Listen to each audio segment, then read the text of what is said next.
Take a break, come back with the starting lineups and more here on the USPBL Network. Jimmy John's Field is the perfect venue for birthday parties, summer picnics, company outings, and provides the best entertainment in Metro Detroit with great baseball all summer long. Spend your summer nights under the lights at Jimmy John's Field in historic downtown Utica.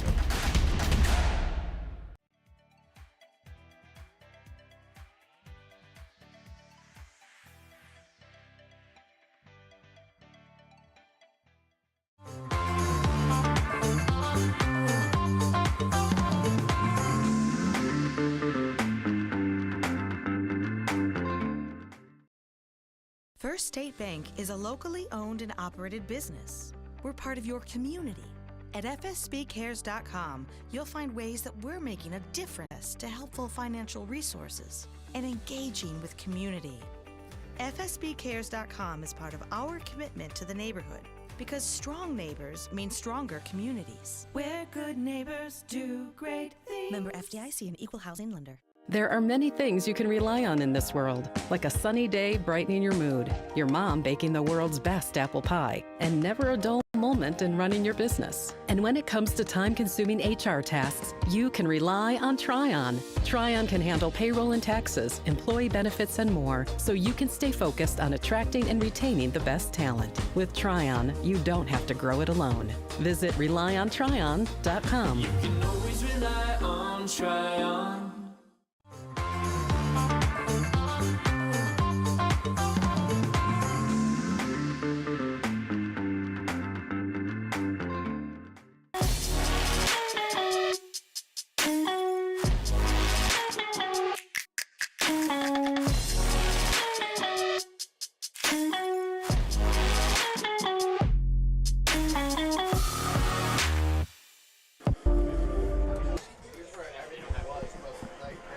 Some gray skies have rolled in here at Jimmy John's Field. It's a chilly Friday night, but a fine one as it stands for a baseball game. Eastside Diamond Hoppers, Utica Unicorns coming up. Brady Beaton alongside Tom Cavanaugh up in the booth. Before we get into the pregame at all, again, want to take a moment to thank those that make this broadcast possible. Belfour Property Restoration, Budweiser, Corwell Health, Dave and Buster's, DTE, Fifth Third Bank, Jarbcom Audio Video Solutions, Jimmy John's, Macomb Community College, McLaren Macomb,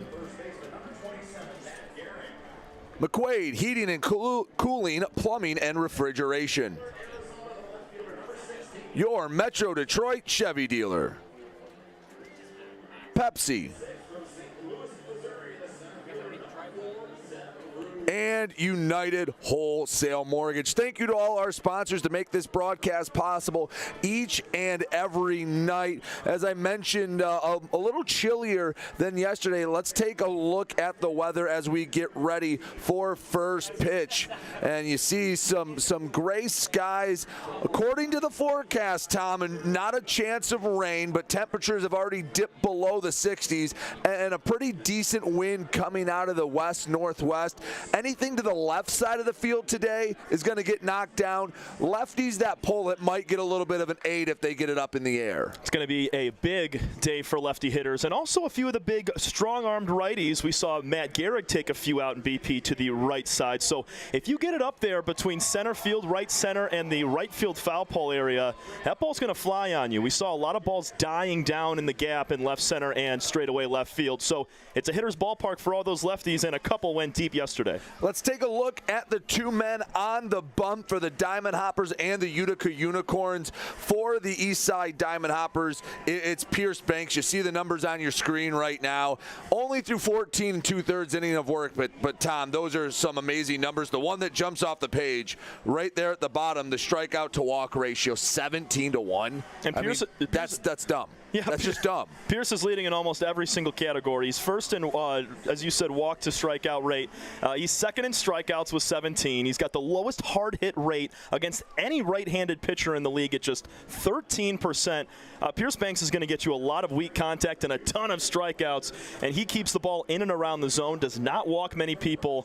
He's going to give these Eastside Diamond Hoppers the best chance at a bounce back today after dropping 12-2 last night to the Woolly Mammoths. And then you look at Ben Kreisen, not a bad pitcher by any means. ERA maybe a tick higher than he would like, but he's a swing and miss guy. Already 14 strikeouts in under 12 innings of work. He came into the league last year, was missing a lot of bats. He'll try to keep a hot Diamond Hopper lineup at bay. Again, they only scored 2 runs last night, but they actually out-hit the Mammoths in the loss. I'm a big believer in law of averages, and a team that goes and has 10, 11 hits in a ball game and only scores 2 runs, that very next ball game, they might be able to put a few more on the scoreboard. But a guy like Ben Kreisen, he's going to be a workhorse for this Unicorn team. Looking to go 4, 5, maybe even 6 innings. He's only got 11 2/3 on the year, so he's had some starts that have been very short, but not because of his success or failures. It's just because of how Coach Essien has kind of dealt with the starting pitching, going about 2, 3 innings, working in some relievers. But Unicorns trying to take sole possession of first place. They're going to let Kreisen go as long as he can. And to that point about sometimes the shorter starts, for those who aren't aware, Saturdays, 2 doubleheaders, those are only 6-inning games. So if a starter goes 4 innings, he goes the majority of the game. And then in what we call the non-public games, usually get a lot of guys different work. You will usually see starters go 3, 4 innings in those. Right, we saw Pierce Banks in the first game of a doubleheader go 5 innings with a perfect game working into the 6th. Would have been a complete game no-hitter for him, but knocked out of that game in that 6th inning. But these coaches, over the last couple of weeks, they've let their starters go a little bit longer and feel the game. Everyone getting ready on the field. We'll step aside, come back with the starting lineups after this on the USPBL Network.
Jimmy John's Field is the perfect venue for birthday parties, summer picnics, company outings, and provides the best entertainment in Metro Detroit with great baseball all summer long. Spend your summer nights under the lights at Jimmy John's Field in historic downtown Utica. You hear about the promo that Jimmy's John's got going on? 5 off 20? How they pulling it off? Magic? You got David's Copperfields in there? Show yourself, Copperfields! Jimmy John's. $5 off orders of 20 or more.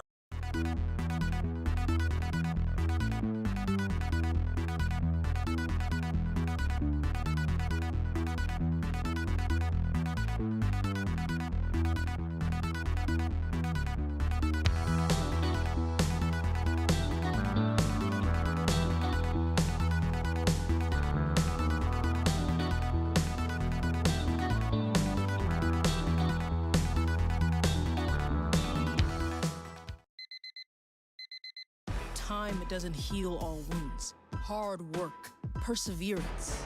And we do. We're fighting cancer with proton therapy. And music therapy. We're turning back the clock on Parkinson's and outsmarting blood clots in seconds. Instead of days. Because this is her time. His time, your time. And it's time to show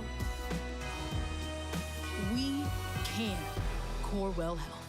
We're the financial champion of Michiganders. Whether you're a goal-getter or dream chaser, an empty nester, or up-and-comer, anyone in Michigan can bank with us. Michigan Schools and Government Credit Union. Make your move with a quick and easy mortgage from Genesis Credit Union. We have mortgages to fit your life. Genesis Credit Union. Visit us today. You hear about the promo that Jimmy's John's got going on? 5 off 20? How they pulling it off? Magic? You got David's Copperfields in there? Show yourself, Copperfields! Jimmy John's. $5 off orders of 20 or more.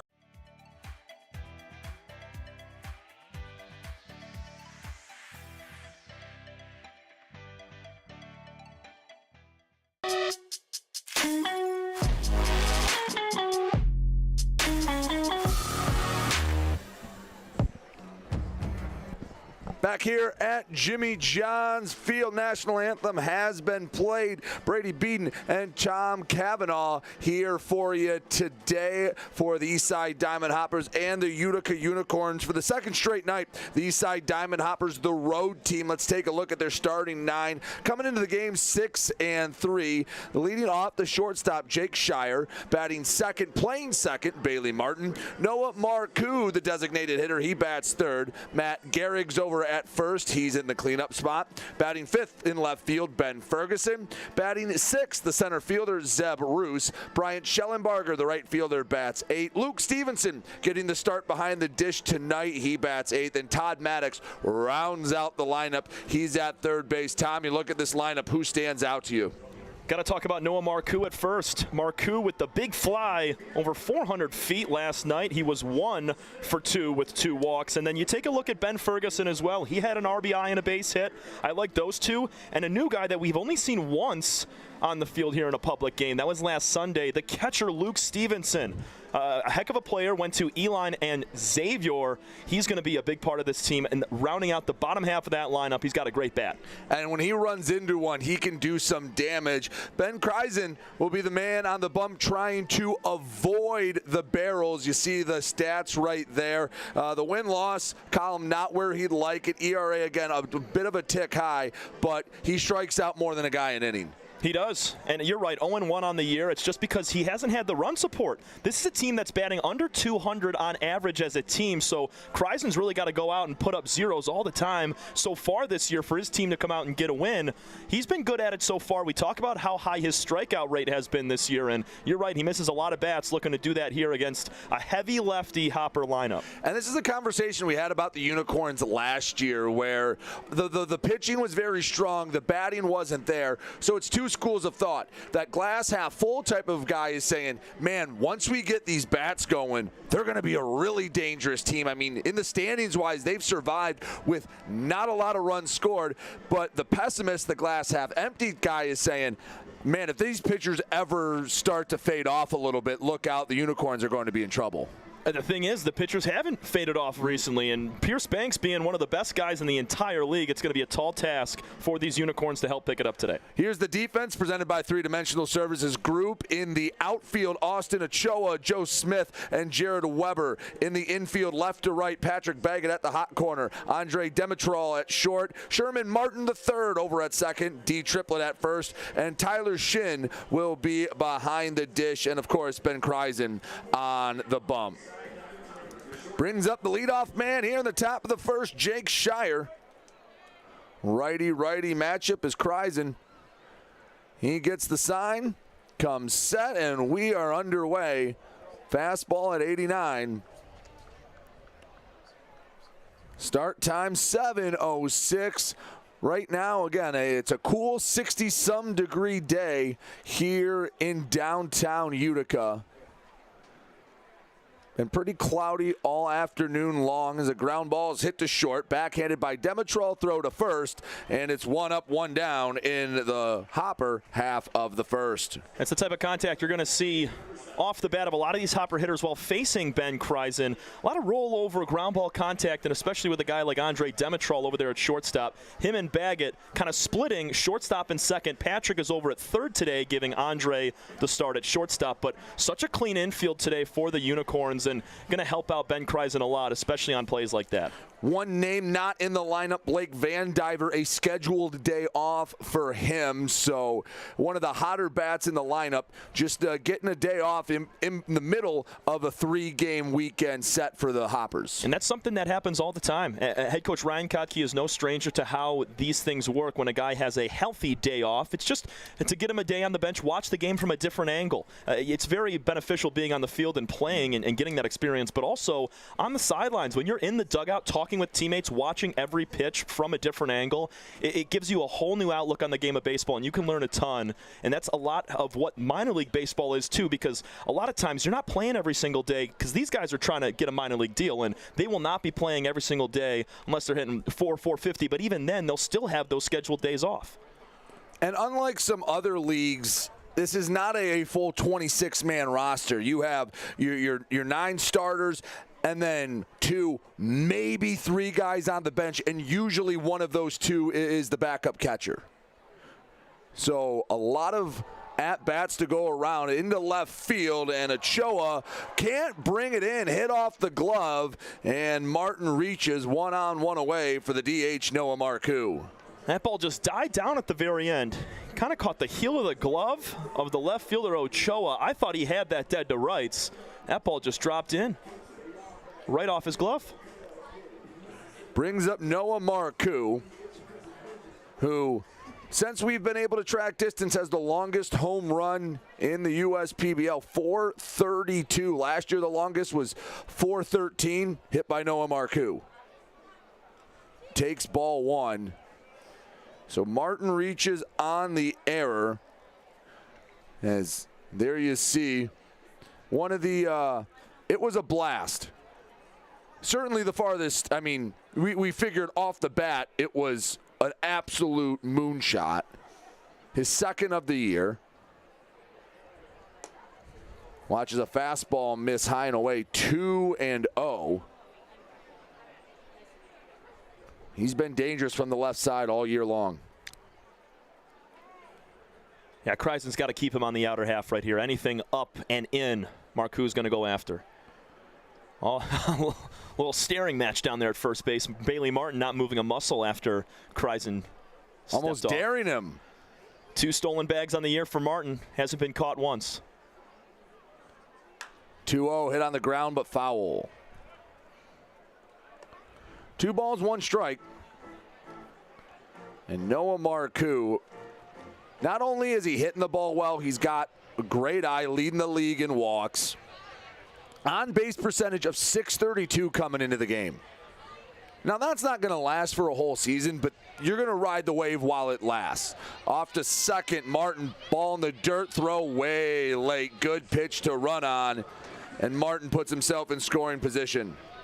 Heck of a jump from Bailey, his 3rd stolen bag of the year, and with that pitch in the dirt, only makes it that much easier to steal second, but heck of a pick from Tyler Shin to get that ball out clean down to second base, just not in time. And now Marcoux can swing away without a fear of rolling over one and ending the inning. 3-1, swing, fly ball. It would be a home run, but it's about 50 feet foul. He barreled it up, but it's just strike 2.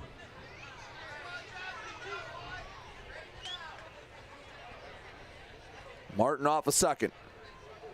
Trying to score the game's first run in the top of the first. 3-2. Swing and a tapper back to the backstop, foul. And we saw 9 total runs over the first 3 innings yesterday involving these Eastside Hoppers. Let's see if we get that same sort of deal today. Already a runner in scoring position. Martin reached on an error, swipe second. Payoff pitch once again. Swing and a fly ball right center and deep. Smith going back, and that ball is gone. Back back-to-back days with a home run for Noah Marcoux. He's seeing it well, and it's 2-0 Hoppers. He continues to mash the baseball, man. He is in a groove right now. Elevated fastball, or breaking ball, I'm sorry, and he nukes it just over 400 feet. This guy is on fire, my goodness. It's got to look like a beach ball to him standing in the box. Oh, yeah. You almost could just feel it coming. You know, he fouled a couple off. Kreisen had an opportunity to put him away. That was not a terrible pitch. It may have been ball 4 had he taken it, but he'll take the round tripper, his 3rd home run of the season, and another couple of RBIs. Just a guy you cannot avoid at the plate. Wave and a miss from Matt Garrett, quickly 0-2. So for the 2nd straight game, the Diamond Hoppers score in the top of the 1st. Now Ryan Cocky and his team hoping they can hold the lead this time.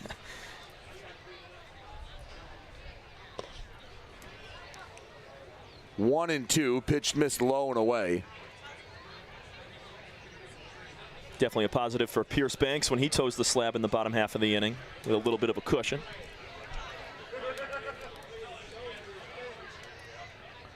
Kreisen comes set. 1-2. Way away, and from 0-2, the next 2 pitches not near the zone, not anything that Gehrig really will reasonably offer at. He swung at 2 low and outside on the opening 2 pitches, and he was able to wisen up a little bit and take the next 2. 2-2. Swing and a foul tip into the glove of Shin. So a nice bounce back from Kreisen. Gets the 2nd out of the inning with his first punch out of the game. And with nobody on and 2 away, that brings up the left fielder, Ben Ferguson. Ferguson with an RBI single yesterday in the 1st inning. He got the scoring started for the Hoppers. Another guy that's got extreme home run power from the left side.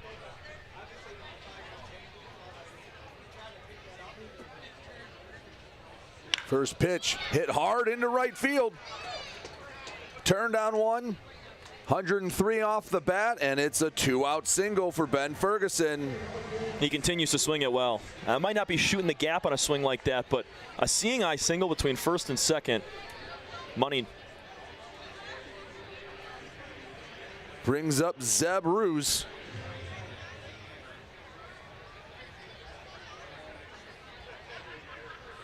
Struggled yesterday, but still has that average hovering around 400. That tells you of how good of a start he's off to after a night ago when he went 0 for 5. Hitting in the 6th spot tonight after being in the 2-hole a night ago. 1-0 fastball, can't find the zone away, and it's 2-0. Still 3rd in batting average in the entire league at .391. 3rd in OBP, and he's 2nd in stolen bases with 5. So if he gets on, obviously not in a situation like this if Ferguson's ahead of him, but he can swipe him with the best. 2-0. Called strike. Goes to 2-1, and the sun has decided to finally make an appearance. It has been overcast since we've been at the ballpark, but basically 5 minutes, 10 minutes after the game starts, we have some sunshine here in Utica. Fastball can't find it. 3-1 to Roos. Bryant Schellenbarger would be next. That's the guy you got to get right here if you're Kreisen. Cannot compound this inning into anything more and put a couple runners on for a big lefty again in Schellenbarger. Comes set. 3-1. Ball 4, first walk of the inning. And there's runners on 1st and 2nd with 2 away. And the Diamond Hoppers have the opportunity to make this a pretty big 1st inning. Already 2 runs home on the Noah Marcoux long ball. Schellenbarger was 2 for 4 yesterday. A couple of singles, both to the right side. If I'm Sherman Martin III, I'm shading over into that 2nd base hole in line with the right fielder. First pitch forces Schellenbarger to dance out of the way. 1-0. And Kreisen laboring through this 1st inning. Next pitch will be number 25 of the opening frame. Nowhere near where you want to be if you're a starting pitcher.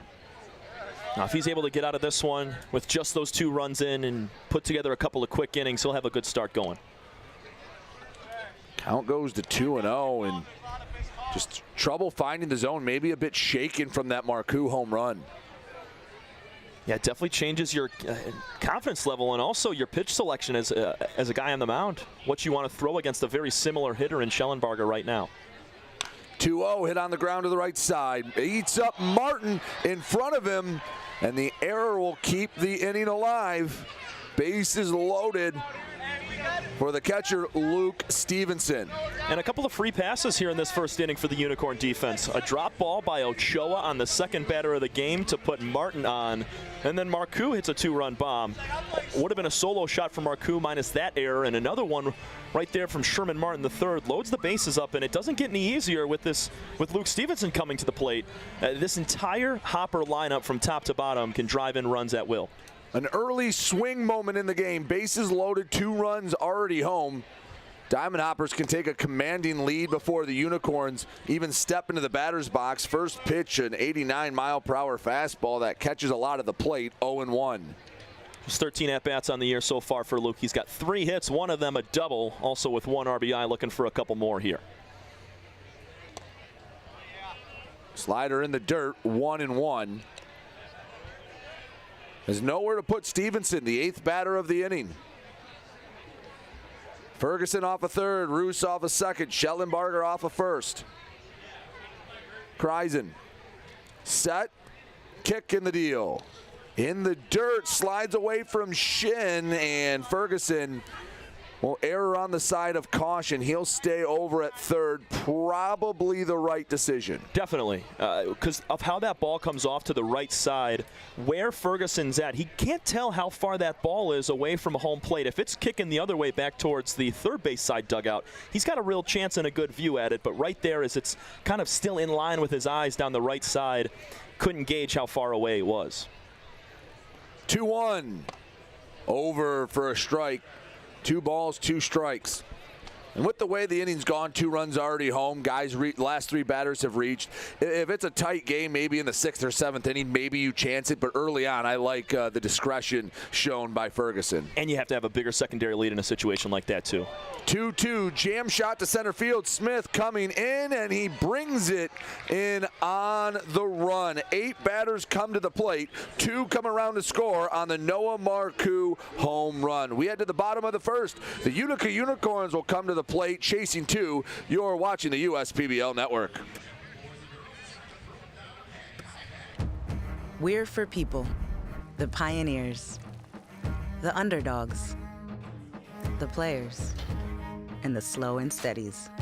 We're for people, for who they are and who they could become. Yes, we're a bank, and some say our business is all about money, but that's an old idea. Because look past the money, and you'll see real human lives.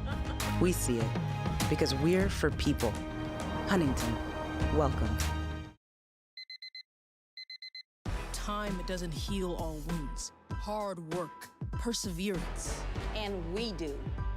We're fighting cancer with proton therapy. And music therapy. We're turning back the clock on Parkinson's and outsmarting blood clots in seconds. Instead of days. Because this is her time. His time, your time. And it's time to show we can. Corewell Health.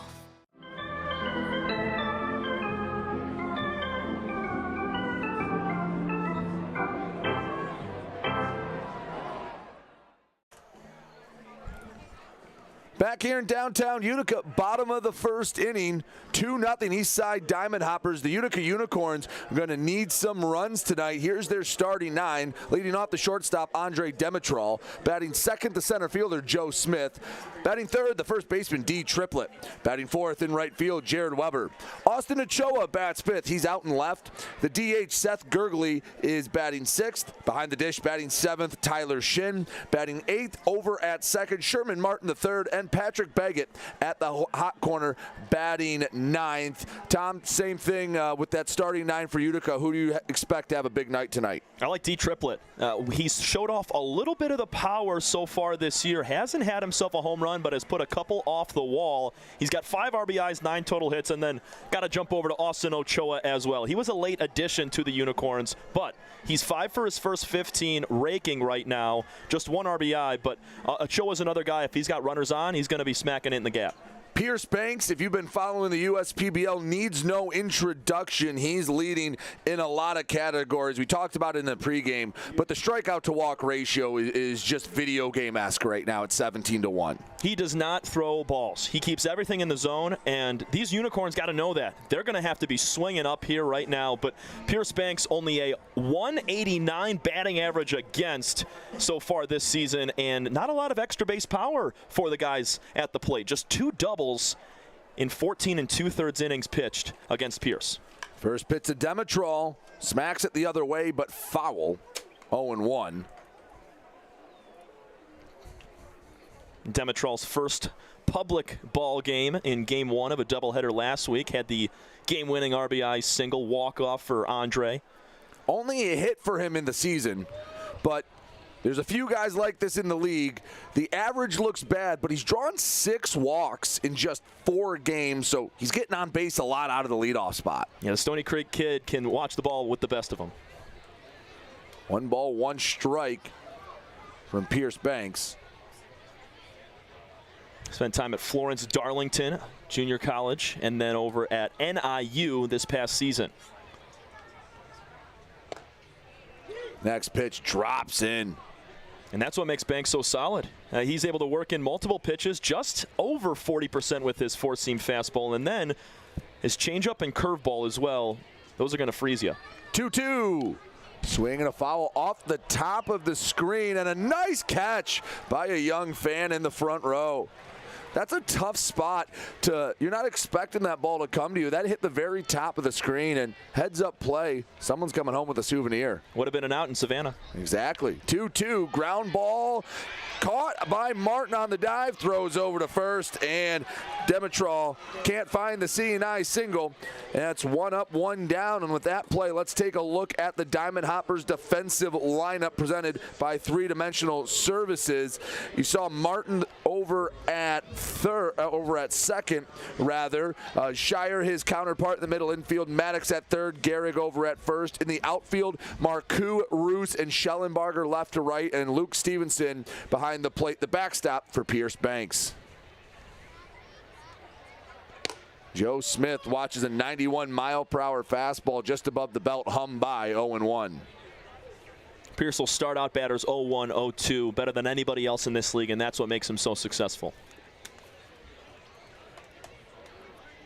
The 0-1 misses high and away, 1-1. And baseball, it's a simple game. It's not nowhere near an easy game, but it's a simple game. You throw strikes, you're going to have a lot of success. And getting ahead in counts is so vital. When you look at the numbers of just across any league, the batting averages and the numbers, when you throw a first pitch strike rather than when you don't, it's a stark difference. And we saw from yesterday, the big inning in the 8th, where the Mammoths were able to tack on 5 more against the Hoppers. It was caused by walks and hit by pitches, so innings can really compound and get out of control when you walk and hit batters, something Banks does not do very often. 1-2, a fastball way too high, 2-2. See if he tries to change eye level, if he goes low and away with maybe that curveball. Yeah, Smith so far this year, 6 hits and 24 at-bats. He's also got 7 strikeouts and just 2 walks. 2-2, foul tip into the glove of Stevenson. Gets the punch out, went with the fastball on the low inside part of the plate. 2 up, 2 down, and it's up to D Triplett. Try to find a base runner for the Unicorns. Continuing to sit down hitters with ease. And a 2-2 count is something you don't always see with Pierce Banks. As we said, doesn't throw too many balls, does not take counts into full 2-2, and rarely walks guys, as we've seen. Big lefty Triplett at the plate. He's been one of the better hitters, leading the Unicorns with average right now. getting on a third of the time. Heading the count 2-0, and this is not the type of count you want to have to face D Triplet. Heavy diet of breaking balls here to D. Banks and this Hopper team did their scouting report and know to work off speed away from the big lefty. 2-0, misses low, the changeup. And Tom, I have to imagine getting the first two guys out affords you the luxury, hey, we can pitch around him, and if we walk him, we can live with that 2-out walk. Definitely. But a guy like Jared Weber sitting on deck, he's also one of the better hitters in this league. He's had a big fly as well. That was last week. So a 4-pitch walk. They weren't giving Banks anything to swing at. And as Jared Weber comes to the plate, that might also be a situation where that's not the plan going in, but when you miss with the first two pitches, it's not worth battling back. You cut your losses and go, all right, see if you get him to chase after something. But Weber comes to the plate, hitting .276, one of the better averages on the Unicorns. Leads the team with 9 RBIs as well. First pitch, swing and a miss. Challenge fastball, got by Weber, 0-1. And that's the type of pitch that I think Banks would have tried to throw to D Triplet on 2-0, but didn't because D would smack that thing out onto the berm in right field. The 0-1 swing and a towering fly ball, not deep. Ferguson comes over. He's called off by Ruse. 2-out walk does not come to pass. We played an inning. Diamond Hoppers 2, Unicorns nothing here on the USPBL Network.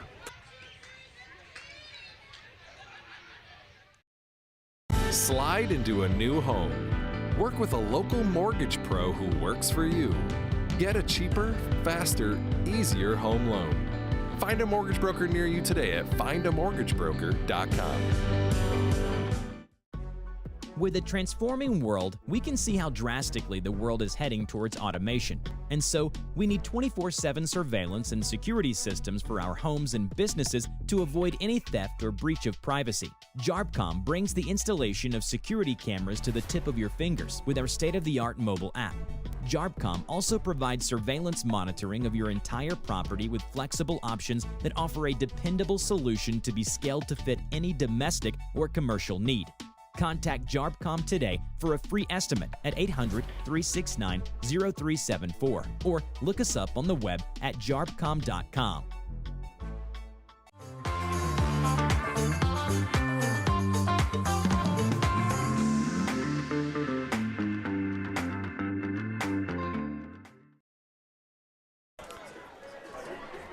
Top of the second, 2-0. Eastside leading the Utica Unicorns. As we got a packed ballpark tonight, Tom. You see those fans out there in the Chevy Pavilion enjoying the sunlight that's come. Everyone, they want a softie ball out there. I've never gotten one. I ask every time, and they never throw it up to us here in the booth.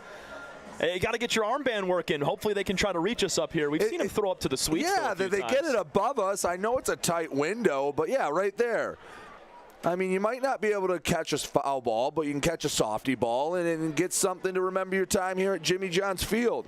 9-1-2 due up for the Diamond Hoppers. Todd Maddox, Jake Shire, Bailey Martin, as Ben Kreisen's looking for a settle-down inning here in the second. Yeah, got to have it. That pitch into contact, and hopefully some softer contact than what we saw from Ben Ferguson and Noah Marcoux in that first inning.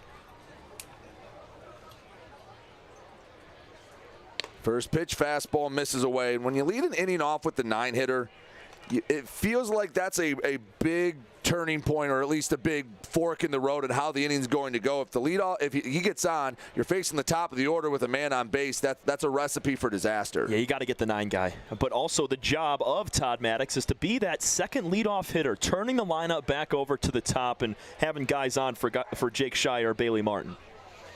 1-1.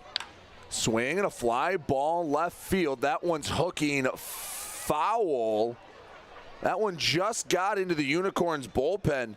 Give Austin Ochoa a little bit of love. I didn't think he had a chance to get there, and he nearly ran that down. Yeah, he ran right into the very corner there next to the Unicorns bullpen, and it just crawled over the fence there out near the Chevy Pavilion, and I love to see your outfielders going all the way to the wall there.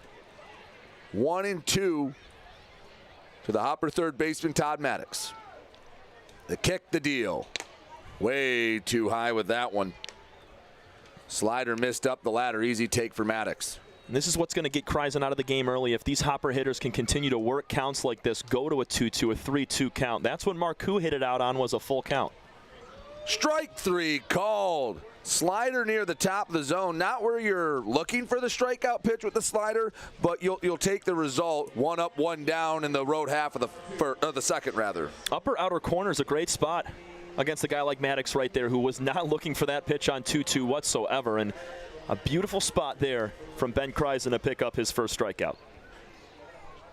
Usually you're looking for the fastball high and away in that spot, not necessarily the slider, but hey, if you locate it on the corner, maybe not the corner you were looking for, but you get the punch out all the same. Second strikeout, by the way, for Kreisen. First looking, as Shire comes to the plate, rolled over 1 to lead off the game.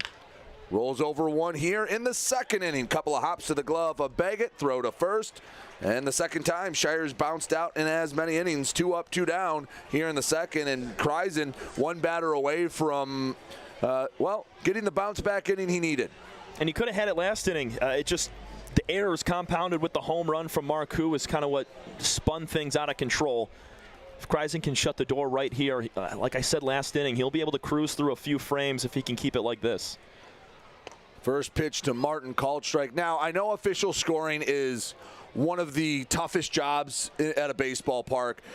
In my unofficial stats, I believe 1 of the 2 runs are earned. The Noah Marcoux home run is an earned run, but the Bailey Martin run would not be for Kreisen. Yeah, and that'd be the first unearned run of the year for Ben Kreisen. He had 6 runs allowed before coming in today. All 6 were earned.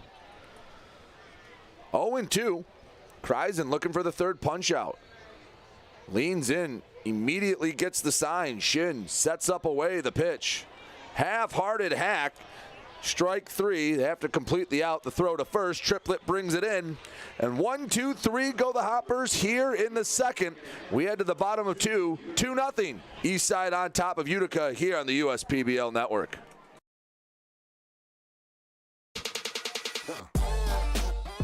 Check your checking.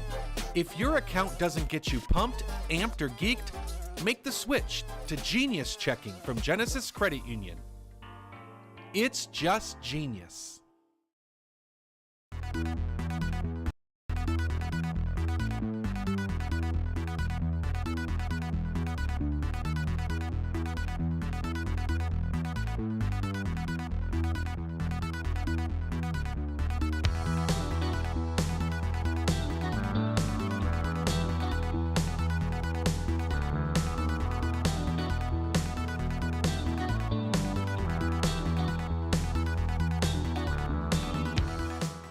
We're the financial champion of Michiganders. Whether you're a goal-getter or dream chaser, an empty nester or up-and-comer, anyone in Michigan can bank with us.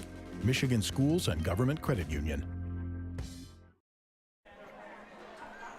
When it's time for baseball, it's time for beer. Two Hearted Ale has been named the #1 beer in America for the past 4 years by members of the American Home Brewers Association. Play ball with the best. Two Hearted Ale, the iconic American IPA from Bell's Brewery. Comstock, Michigan, please drink responsibly. 2-0. Eastside Diamond Hoppers on top, thanks to Noah Marcoux's home run back in inning number 1. It will be 5, 6, 7 due up. Ochoa, Gurgley, and Shin coming up for the Unicorns as Pierce Banks made quick work of the Unicorn lineup in the first. Uncharacteristic walk on 4 pitches for Banks in that first inning. That's something he's going to look to try to tighten up on here in the next few frames. But don't expect these innings to get out of control via the base on balls hit by pitch for Banks. He's going to continue to stay in and around the zone facing the second half of this lineup. Ochoa comes to the plate. Limited action. First pitch called strike. Banks gets the sign, comes set, works from the first base side of the rubber. The 0-1. Missed low and away. Looked like the curveball. He's throwing a lot more curveballs today than it shows on the stat sheet here. Shout out Devin Wiles, our lead baseball analytics intern, giving us the stats at just 16% for curveballs on the year for Banks, and he's thrown several so far in his first inning. And that set up the fastball, 92 center cut. And Ochoa couldn't catch up to it. I got to face Banks in high school when he was at Parkway Christian. Sat our team down in 7 innings very quickly. 1-2, ground ball, foul down the third baseline. Parkway Christian, a small school, I can't imagine. I'm not going to say that Banks is the only player from that school to ever play professional baseball, but it's probably a pretty good chance. I'd say so. They always have a pretty solid team, especially back when I was in high school between 14 to 2018. But Banks was their guy. Starting ace pitcher, he sent them deep into into a playoff run, took them to a Catholic League championship as well. He's leading the Diamond Hoppers here early on in the 24 season. Gets Ochoa to chase after a fastball, comes up with the punch out. Second strikeout of the day for Pierce Banks, and it's 1 up, 1 down here in the bottom of the second. And the versatility of pitches that Banks has out of the hand had Ochoa thinking a lot right there on that last pitch. He was ready to pull the trigger thinking he was going to get something off speed there. And another challenge fastball upper outer corner that he just couldn't hold up on, and coming in at 91, 92 miles an hour for Pierce. Anybody, that's tough to catch up at in this league. I think you hit the nail on the head where he was in Ochoa's head, where he wasn't quite sure what he was going to see, and that was a really late decision to swing at the fastball. And even though Banks throws 3 primary pitches, mixes in the slider at times, it seems like he throws 5-6 pitches based on how hitters got to think about what he's going to deal them. Swing and a foul ball. Gurgley quickly behind 0-2, the designated hitter for the Unicorns tonight.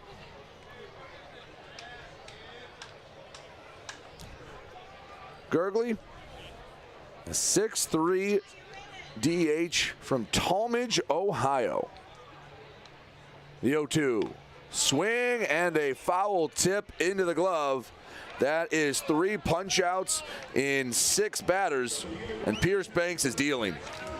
Nothing new. Continues to mow down hitters, and heck of a job from Luke Stevenson to keep that forearm strong and stick that pitch, a foul tip into the glove. That's some D1 experience behind the dish. Luke Stevenson, a pretty strong guy himself. Again, you'll see it at the plate. When he runs into run, he runs into one. As the catcher for the Unicorns comes to the plate, Tyler Shin takes ball 1 low and away. 3 total strikeouts now for Banks on the day. I expect a few more, and we'll see how far he goes in this game. That one right over the plate with the changeup. A ton of break on that pitch as well. I don't think that's where he wanted it, but he got the called strike. Swing and a miss. Come back, that last one was 76, then you come with 92 right down the pipe. If you guess wrong, you have to sit fastball and adjust to the off speed, because if you're thinking you're getting another breaking ball, a changeup, a curveball, whatever it may be, and he comes with the fastball, it's going to be by you. That's what makes Banks so good. The change of speed is so tough for hitters to catch up to and adjust. 1-2, swing and a ground ball, right side, diving play by Martin, turns, throws, he got it. How about it, Bailey Martin? Makes another diving play, and the Unicorns are down in order. A couple of punch-outs and a highlight reel gem from Martin, and we head to the third. 2-0 Diamond Hoppers here on the USPBL Network. The Dave & Buster's method is designed to help you unlearn adulthood and discover the funner you hidden within you. The you that doesn't think about adult things and stuff. Ashley, I don't want to hear anything about your car registration when we're at Dave & Buster's. Okay. The you want to be. Let the Dave & Buster's method illuminate you. Begin the method today with 5 free games. You know you want to. Fifth Third Extra Time helps you do you better. So kick back and relax. You have extra time to avoid overdraft fees. Fifth Third Extra Time. This is banking a Fifth Third better.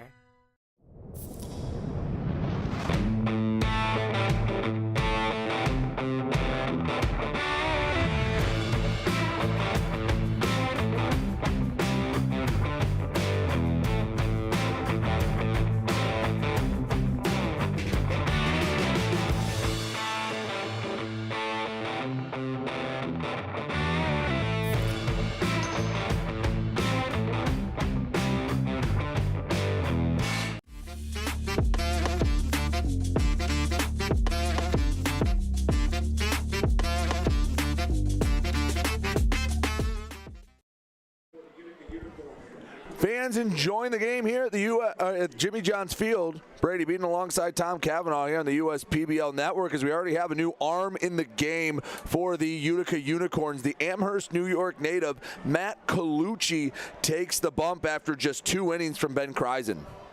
Yeah, final line for Ben Kreisen. He goes 2 innings, 2 hits, 2 runs. 1 of them was earned, 1 walk and 2 strikeouts. It's a good turnover here. Head coach Jim Essien going to his first reliever in Colucci. He's made 1 start on the year. This is his 7th appearance, 6th total relief appearance for Matt. 11 hits in 9 2/3 innings. He's given up 6 runs, 5 walks, and 10 strikeouts for Matt. Another guy that lives around the zone, not going to walk a ton of people, and gets a swing and a miss with a very low extra base hit rate at just 1 double allowed in those 9 2/3 innings. So Colucci, have to imagine he's going to be asked to at least go 2 innings. Try to keep this game right where it's at, 2-0. He'll be facing the meat of the Diamond Hopper order, 3, 4, 5, Marcoux, Gehrig, Ferguson. That's, that's not necessarily the guys you want to see when you're coming out of the pen. Now, but if Colucci can sit those guys down or at least keep them off, most of them off the base paths, it's going to be a tight game here. And these Unicorns aren't, I mean, it's 2-0. They're not out of the ball game whatsoever. Kreisen just gave up that 1 mistake to Noah Marcoux, and everything else was fine from Ben. Let's see if Colucci can keep it at just 2-0. Marcoux, he's got 2 home runs in his last 4 at-bats. Pretty good. Pretty good to say the least. First pitch, fastball misses away. Colucci has a 4-pitch mix. Noah Marcoux will try to figure out that puzzle. Again, mentioned the 2 home runs, 3 on the year. Turns on 1 to right field, has a chance. It's off the warning track, gets over the fence. A ground rule double. Somehow on a ground rule double, he still finds a way to get the ball over the hill beyond the right field fence. And Marcoux, well, he is just absolutely smoking the ball right now. You said it last time, a beach ball, right? That feeling as a baseball player, there is nothing better. Anything that's thrown your way, you're catching a barrel, and he's finding a ton of green. Another extra base hit for Noah Marcoux on the year. First pitch to Gehrig, misses up high. Noah Marcoux's probably upset the Diamond Hoppers have an off day tomorrow. Yeah. he probably wants to play as much as he can. There is not a hotter hitter in the league than Noah Marcoux right now. Gehrig ahead in the count, 2-0. A chance to extend this 2-0 Diamond Hopper lead. We're in the top of the 3rd. Colucci got to use that two-seam fastball working away from Gehrig. When he swings and misses, he struck out last time swinging. He swings low and outside at balls. Swing and a miss. Gehrig attacked 1 near the top of the zone. And Colucci, a 4-pitch mix, the 2-seam fastball, a cutter and slider that are very similar to each other, and a curveball he'll mix in. Just sprinkle it in every once in a while. Swinging a ball hit high back over the suites above us. So from 2-0 to 2-2, Colucci battles back. And if you're Gehrig here, got to play team concept baseball. Ground ball to the right side near Triplett or Sherman Martin III will advance the runner. Anything to the left side will not. 2-2. Misses way well outside. Count is full, 3-2.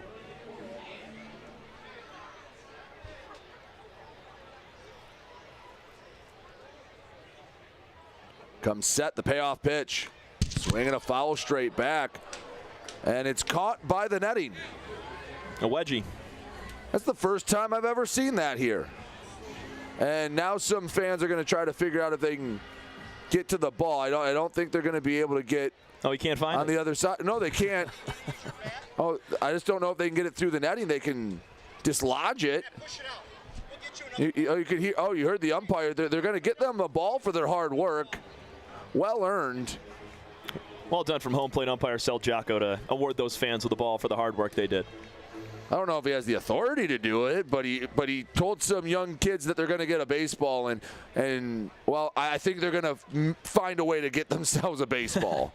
The 3-2. Swing and a miss. Big strikeout for out number 1. Gehrig, second time he's gone down on strikes. First punch out for Colucci out of the pen. And there's a runner on second with 1 away for Ben Ferguson. It's a clutch comeback there, a response after the double given up to Marcoux. Noah's a guy you cannot avoid at the plate. You might as well put him on at this point, and you come back and get Gehrig, who's a high strikeout guy, and you take care of business on him right there, working out of a 3-2 count. First pitch to Ferguson. Over for a strike. Take a look at Ben Ferguson. Well, this is a spot he's thrived in all year. 12 RBIs on the season. He's clutched up when there's been runners on base. High chopper to the left side.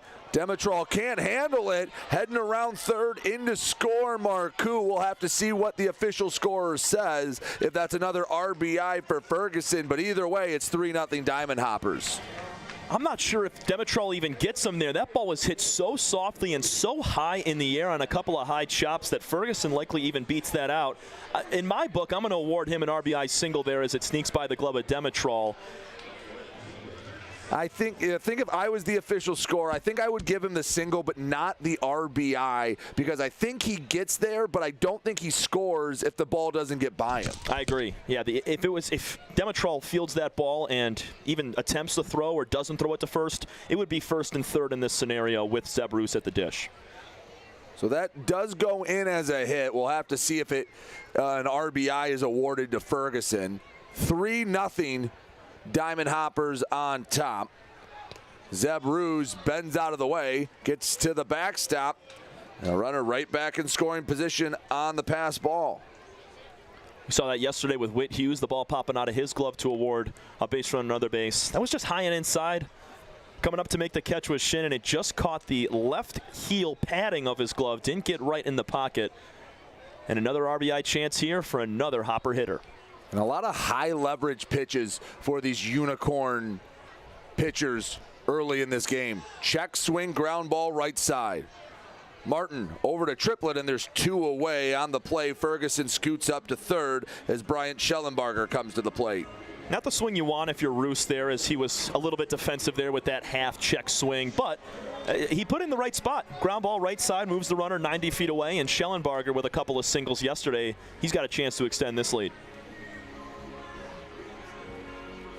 And you only get so many at-bats in a week, and you hate when one is wasted on a check swing ground ball. Yeah, but still, I mean, producing by moving the runner over, so you got to be able to take something out of every single at-bat, no matter the result. Schellenbarger reached on an error last time up, fouls the first one back, 0-1. Because those are plays where they might not go down on the score sheet as something big, but let's say there's a pass ball or a wild pitch here. Ben Ferguson would not score if he was still at second base, but Roos moved him over. And a night ago, the Diamond Hoppers figured out why getting the runs when you can are so important. They left so many on base. It felt early on that they were in scoring situations. And then after the first 3 innings, the pitchers dominated the rest of the way. Yeah, they left 7 base runners on in the first 3 innings. Ground ball to second. This time, Martin has no problem with it. A couple of 4-3 ground outs to end the inning. Run comes in to score on the Ben Ferguson single, and it's 3-0 Diamond Hoppers. Bryant Schellenbarger, our 5th third out of the game, as we head to the bottom of the third. But first, have to make sure our umpires are taken care of, and who better to take care of them than JJ the Water Boy, presented by Michigan First Credit Union.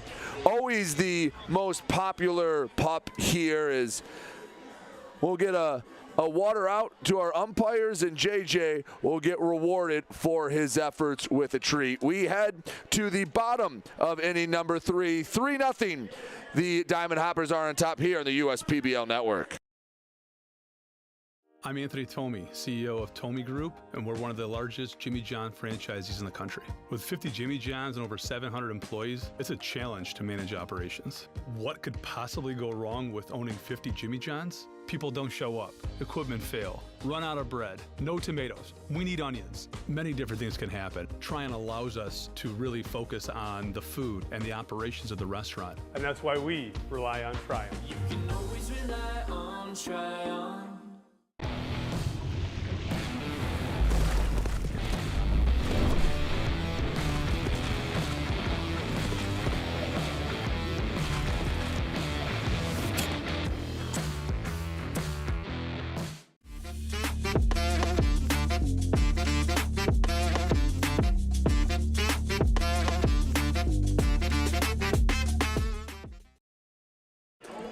Bottom of the third, Utica chasing 3. Diamond Hoppers lead it 3-0. It's 8-9-1 coming to the plate as Pierce Banks, well, he's been in cruise control through the first 2 innings. He's retired 6 of the first 7 hitters, something he is no stranger to doing whatsoever.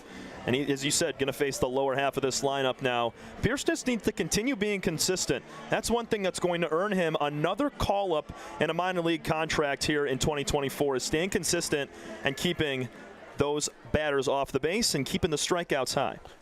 Struck out 3 of the first 7 he's faced, hasn't allowed a hit. Only 1 ball's left the infield as Sherman Martin III comes to the plate. Second baseman for the Unicorns. Had to make a couple plays to end the top half of the inning. Chicago native looking to bring that into the bottom half of the third. First pitch. Curveball. Missed inside, 1-0. Martin also brought the wind with him from Chicago. Yeah, that flag's been, at times, been blowing out hard. And at times it's been very still. It's not like last night where, again, I don't think we're going to see another game like last night where it was just blowing straight out. There you see it's blowing a bit out to right field. You'll get a little bit of a batter's breeze every once in a while, but last night was a bit ridiculous.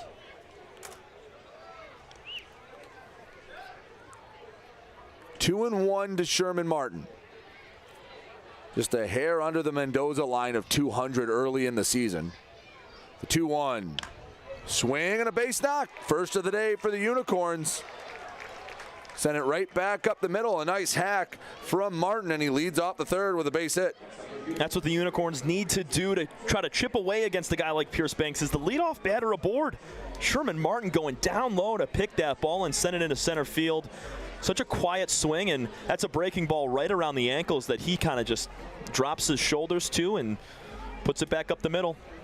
Patrick Baggett coming to the plate. Pierce Banks, second base runner he's allowed. The other one was triplet, but that was a 2-out walk. First pitch to Baggett, misses low and away, ball 1.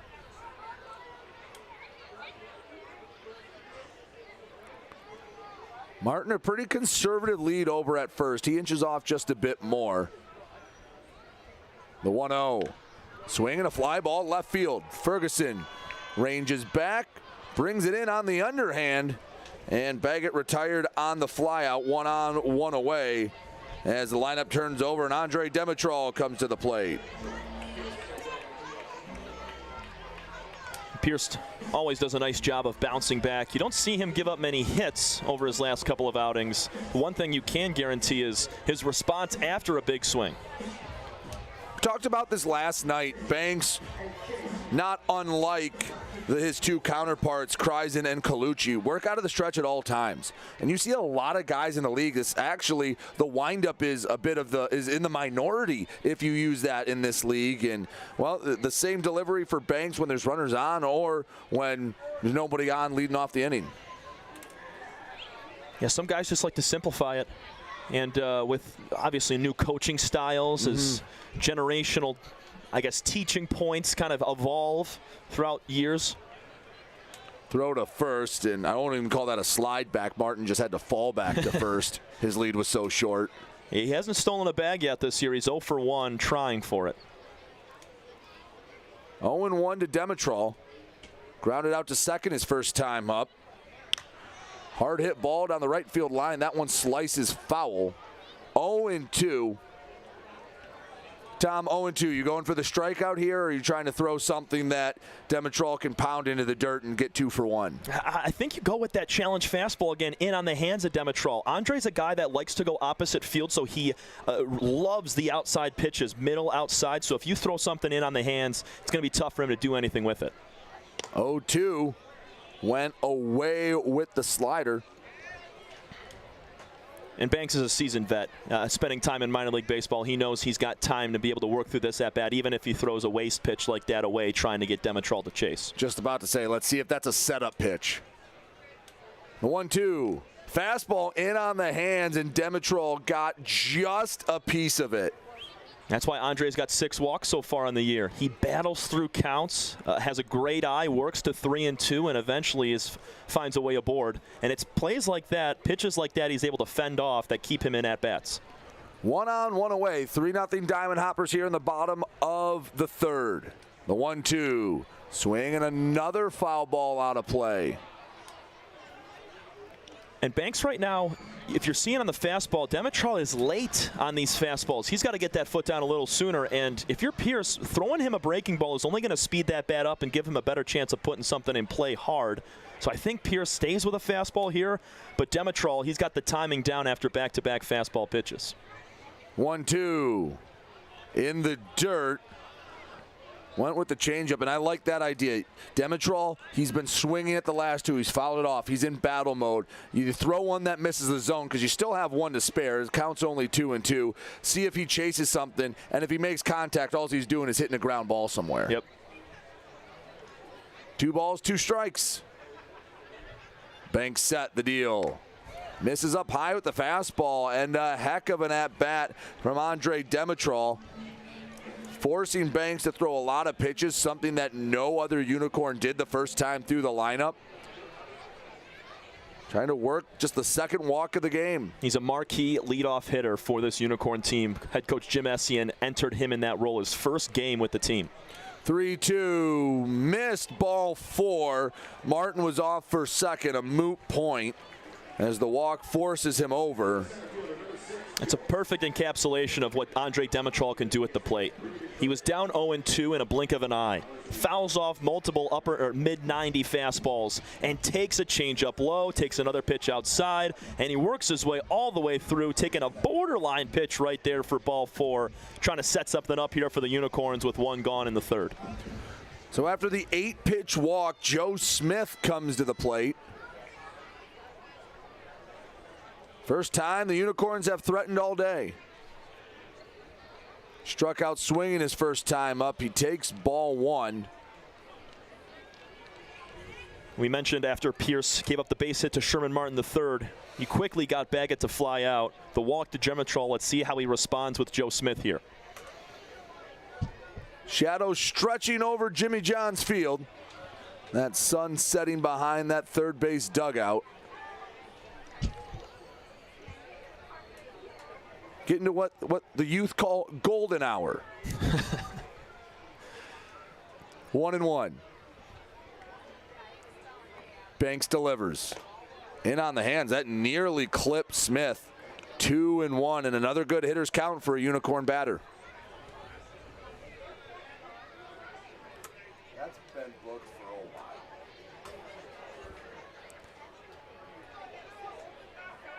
Banks settles in. Swing and a high fly ball. Kisses the heavens. Comes down, and Maddox brings it in for out number 2. Another lazy pop-up off the hand of Banks. And responding after putting a base runner on for the second time. He's facing D Triplett, toughest hitter in this Unicorn lineup. He walked last time on just 4 pitches. Let's see if D sees a strike here. Pitched around him a bit last time. Does not have that luxury in this at-bat. Totally different scenario here. You're going to have to challenge Triplett.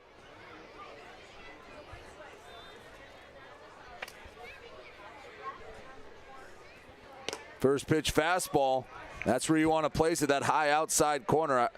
I'm going to hazard a guess and say Triplett did not agree with the call. but it's 0-1 anyway. No, that was right on the black. I mean, perfect spot, upper outer corner. Could not be more of a pitcher's pitch. The 0-1, wave and a miss. Pulled the string on Triplett. He went from the high outside corner with the fastball to the low outside corner with the changeup.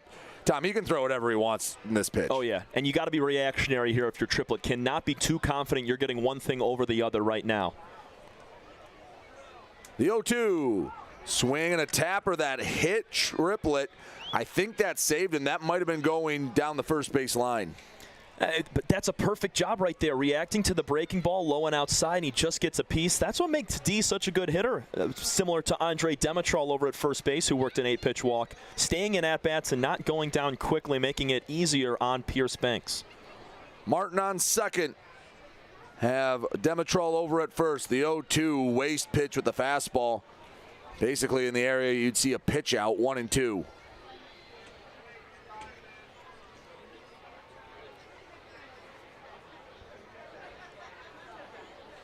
Banks trying to get out of the third. Hardest he's had to work so far in the early going. Change up in the dirt. Count goes to 2-2. Got to credit these Unicorn hitters as they're quickly retired in the first two frames. In this inning, they've made the adjustment and are working longer at-bats, making Banks throw now upwards of 50 pitches through the first 2 2/3. 2 balls, 2 strikes, the pitch. Swing and a foul back out of play. The inning continues, at least for a pitch. 3-0 Diamond Hoppers. A base hit from Triplett can get the Unicorns on the board. Another nice pitch from Banks, and, well, can put a third goose egg up to start this game.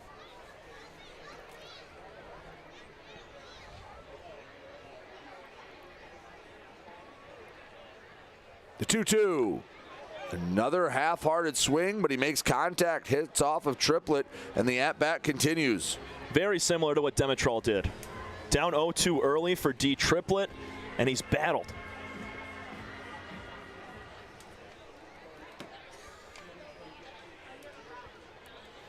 2-2. Banks looking for the put-away stuff. Once again, the 2-2 offering, and once again, a foul ball. We'll do it again.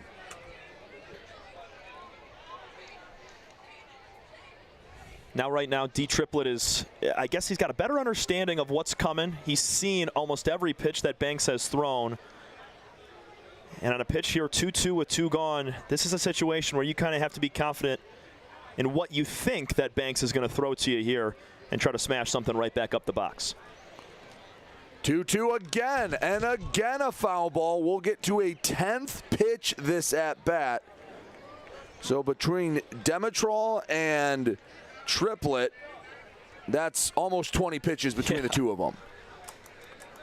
This will be the 56th pitches. So those 2 at-bats are about 40% of the total workload for Banks. That's what you have to do right now as the Unicorns facing a very dominant right-handed arm. 2-2, strike 3 called right down the middle, just froze Triplett. Banks wins the battle, strands a couple of Unicorns, and we head to the 4th inning. Eastside Diamond Hoppers 3, Unicorns nothing. You're watching the USPBL Network. Time doesn't heal all wounds. Hard work, perseverance. And we do. We're fighting cancer with proton therapy.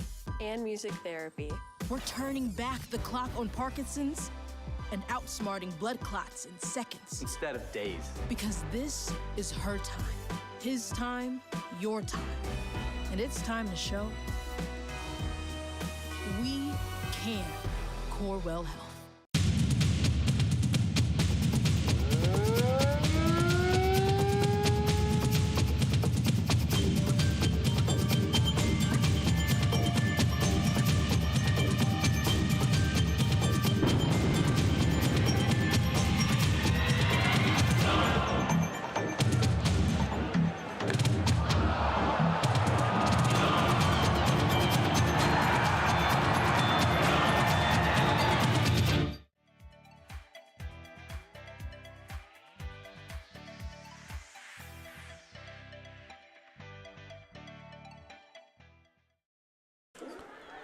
Entering the middle innings, a 3-0 Diamond Hopper advantage.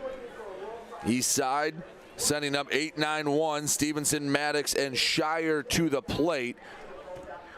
The Unicorns threatened but couldn't score. I think they need a couple of quiet innings on the mound, but that's a tall task against a very loaded Diamond Hopper lineup. Yeah, just down a pair. The defense is going to do its job here for Utica. They had 2 errors in that first inning, but are looking to clean it up over the rest of this game. And they worked some great at-bats in the bottom half of that third inning right there, putting 2 runners on. D Triplett was frozen on that breaking ball for strike 3, but Utica, they're going to need a huge hit against Pierce Banks with runners on base to try to chip back away. First pitch to Luke Stevenson. Called strike. Colucci was the slider away. Found the outer black. 0-1. Misses high. 1 ball, 1 strike to the power hitting catcher Luke Stevenson.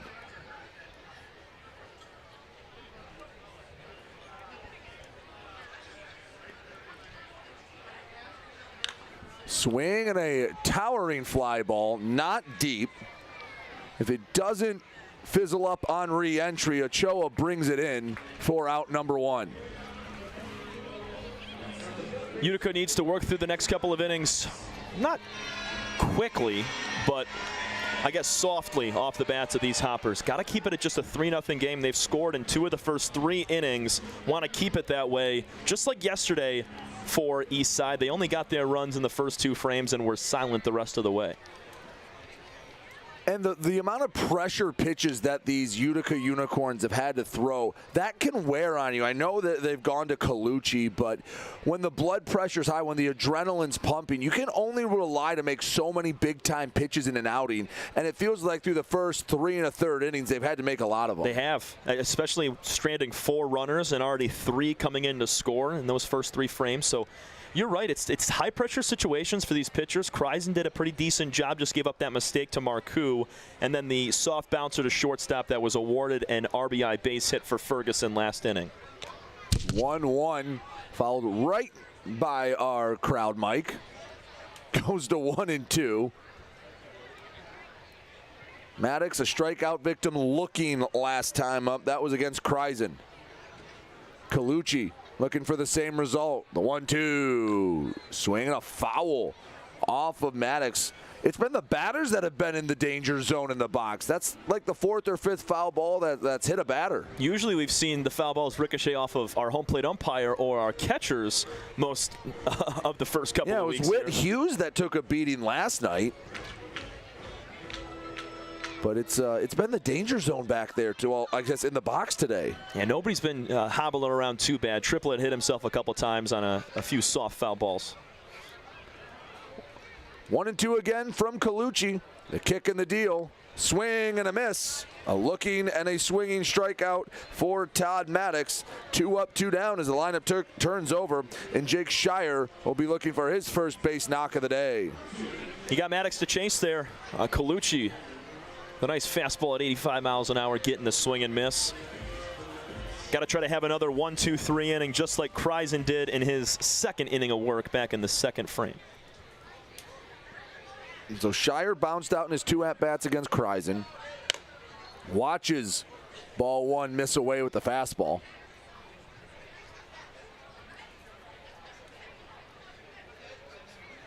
Nobody on, 2 away. 3-0 Hoppers here in the 4th. 1-0. Upstairs, 2-0. These Diamond Hoppers can be dangerous with 2 away. Saw last night a 2-out walk lead to a run, especially with the leadoff man Shire. What's following him? You want to get out of this inning 1-2-3, deal with them in the 5th. Yeah, can't see Martin, Marcoux, or Gehrig here this inning. A healthy hack from Shire comes up snake eyes, 2-1. He was looking to do damage. That was a 2-0 swing. Oh, yeah. And it better be. If you're swinging 2-0, it's got to be that same swing every time. Called strike. Got a little bit of help off the plate with that call, but he gets it to 2-2, and you won't see Matt Colucci complaining. Nope. Tyler Shin, beautiful frame job, stealing that strike, working his glove back in towards the zone and up. And he was set up outside to begin with as well, so he didn't have to move that glove as well. As it sets up the strikeout pitch to Shire. Couple of punch outs for Colucci, and the Diamond Hoppers down in order. Unicorns looking to break the shutout. They trail 3-0 as we head to the bottom of the fourth on the US PBL network. Hello everyone, I hope you're having a great time at Jimmy John's Field experiencing another exciting baseball game. This ballpark is one of many quality of life recreational assets Macomb County has to offer. And as you leave here today, let me invite you to explore Macomb County's diverse range of outdoor assets by visiting MakeMacombYourHome.com. You'll find the Macomb County's trails are open year-long and available for walking, running, biking, as well as paddling along with Clinton River. In Macomb County, there is something for everyone. Find out more about Macomb County's 4 seasons of fun by visiting MakeMacombYourHome.com. Now let's play ball.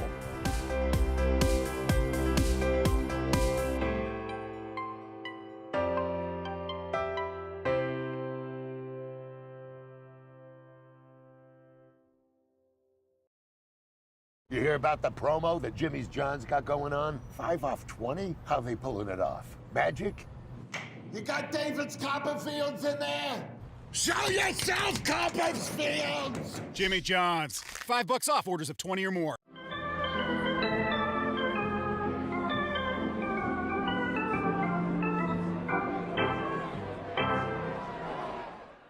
First State Bank is a local. Here you see some of the great spots to watch a ball game here at Jimmy John's Field, out near the Chevy Pavilion down the left field line. Fans out there have been treated to, well, a home run from Noah Marcoux, some nice pitching from Pierce Banks, and a 3-0 Diamond Hopper lead. Eastside's doing all they can right now, trying to right their wrongs from last night in a 12-2 loss to the Mammoths. Banks is giving them the best chance right now, and the best chance that Utica has had all day was last frame. They put 2 on. One was a walk, one was a base hit from Sherman Martin III, the only hit today so far for Utica. And it's been at the hands of Banks, who has been cruising through his first couple innings. 4 strikeouts already today. Brady Beaton alongside Tom Cavanaugh. And Tom, this feels like a very pivotal inning for the Unicorns. If they can build off last inning, maybe they can run the pitch count up, maybe they can chase Banks. But if he settles back in, it feels like any momentum you built up is gone. Oh, yeah. It can be very, very deflating when you have an inning where you're so close to scoring and then your next few frames are 1, 2, 3 innings. You just get maybe one guy on with 2 gone. Out there in the bullpen, you see Tomasic warming up for the Unicorns as the 0-2 misses inside, and especially when you have the middle third of your order coming to the plate, Weber, Ochoa, and Gurgley, you expect that part of your lineup to produce. Yeah, only hitting under 198 on the year entirely as a team. So there's been a few bright spots for these guys, but nobody's really put it together like Marcoux or Ben Ferguson or some of these other guys like Zeb Roos on the Hoppers. Changeup missed inside. 2-2. Swing and another pop-up. Stevenson underneath of it. Off the glove. That's a tough one to make as a catcher.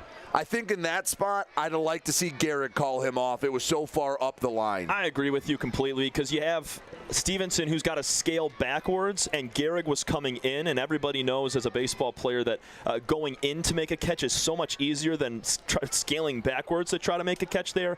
And that ball's just swirling around on Stevenson there. I think Gehrig had a better beat on it. 2-2. Swing and another pop-up. Stevenson will get to run it back. He tracks this one down. Oh, and that one misses the glove, and Luke takes a look at it. And a frustrated Stevenson will head back behind the dish, and Weber will get another crack at this. And Jared Weber is extremely happy. He better go buy a lottery ticket after today, as both of those were whiffed on by Stevenson. Man, you just got to keep a very short memory if you're behind the dish there in Luke. And those are tough ones to come down with. The 2-2. That one, Stevenson doesn't get a chance to catch, but it's fouled back. So, Tom, correct me if I'm wrong, but I believe the general rule of thumb for guys calling each other off, center fielder rules all. Yep. outfielders will overrule infielders, and then middle infield over the corners, and everyone calls off the pitcher. Yeah, it's going to be shortstop. He is the captain of the infield. It goes shortstop first, then third base, then your second baseman will call, and then first base, just based on how you would call it. So when you hear a 6-4-3 double play, that's talking about the shortstop as 6. Your second baseman is 4, your third baseman is 5, and your first is 3, and it goes in that order. The higher the number, the higher the rank when catching calling off a ball. Strike 3 called, picking the corner. We start the 4th the same way we ended the 3rd. A looking strikeout, the 5th of the day for Banks. He's making it look easy. I know he had to throw a couple extra pitches there on a few missed pop-ups in foul territory, but has not showed signs of slowing down whatsoever. Now that is the general rule of thumb for who calls off who, but depending on who's at what spot and how it works on a team, sometimes you'll see guys overrule other players. Definitely, especially if you have a pop-up in shallow left center field and you got your shortstop Shire calling for it, but Ferguson coming in hard to try to make the catch. Probably an easier play for Shire as he's camping underneath the baseball. Quickly 0-2 to Austin Ochoa. He was one of the 5 strikeout victims leading off the 2nd inning. The 0-2. Swing and a miss. Overpowered the fastball at 90 at the letters. 3 straight punch-outs for Banks. He's dealing. He has struck out the 2, 3, 4, 5, and 6 hitters today. 6 punch-outs on the day, and Pierce Banks is feeling it. This is exactly what Ryan Cockey was hoping for after having to use a lot of his bullpen a night ago. And Pierce has thrown a lot more pitches the last 2 innings. You talk about Triplett and Demetrol combining for about 20 pitches of work for Banks in just those 2 hitters. But the rest of the way, Pierce has made it look easy. I mean, taking down Ochoa on just 3 pitches, that's going to lighten the load. Gurgley, watch the changeup go by, puts a fastball in the air to shallow right field, and Schellenbarger calls off Martin. I love when what we talk about comes into play at the end of the inning. 1, 2, 3, go the Unicorns. A couple of strikeouts and a flyout. We head to the 5th, 3-0 Diamond Hoppers on the USPBL network. Locally owned and operated business. We're part of your community. At FSBcares.com, you'll find ways that we're making a difference by featuring locally owned and operated businesses, providing access to helpful financial resources, and engaging with community. FSBcares.com is part of our commitment to the neighborhood because strong neighbors mean stronger communities. Where good neighbors do great things. Member FDIC and Equal Housing Lender. The Dave & Buster's method is designed to help you unlearn adulthood and discover the funner you hidden within you. The you that doesn't think about adult things and stuff. Ashley, I don't want to hear anything about your car registration when we're at Dave & Buster's. Okay. The you want to be. Let the Dave & Buster's method illuminate you. Begin the method today with 5 free games. You know you want to.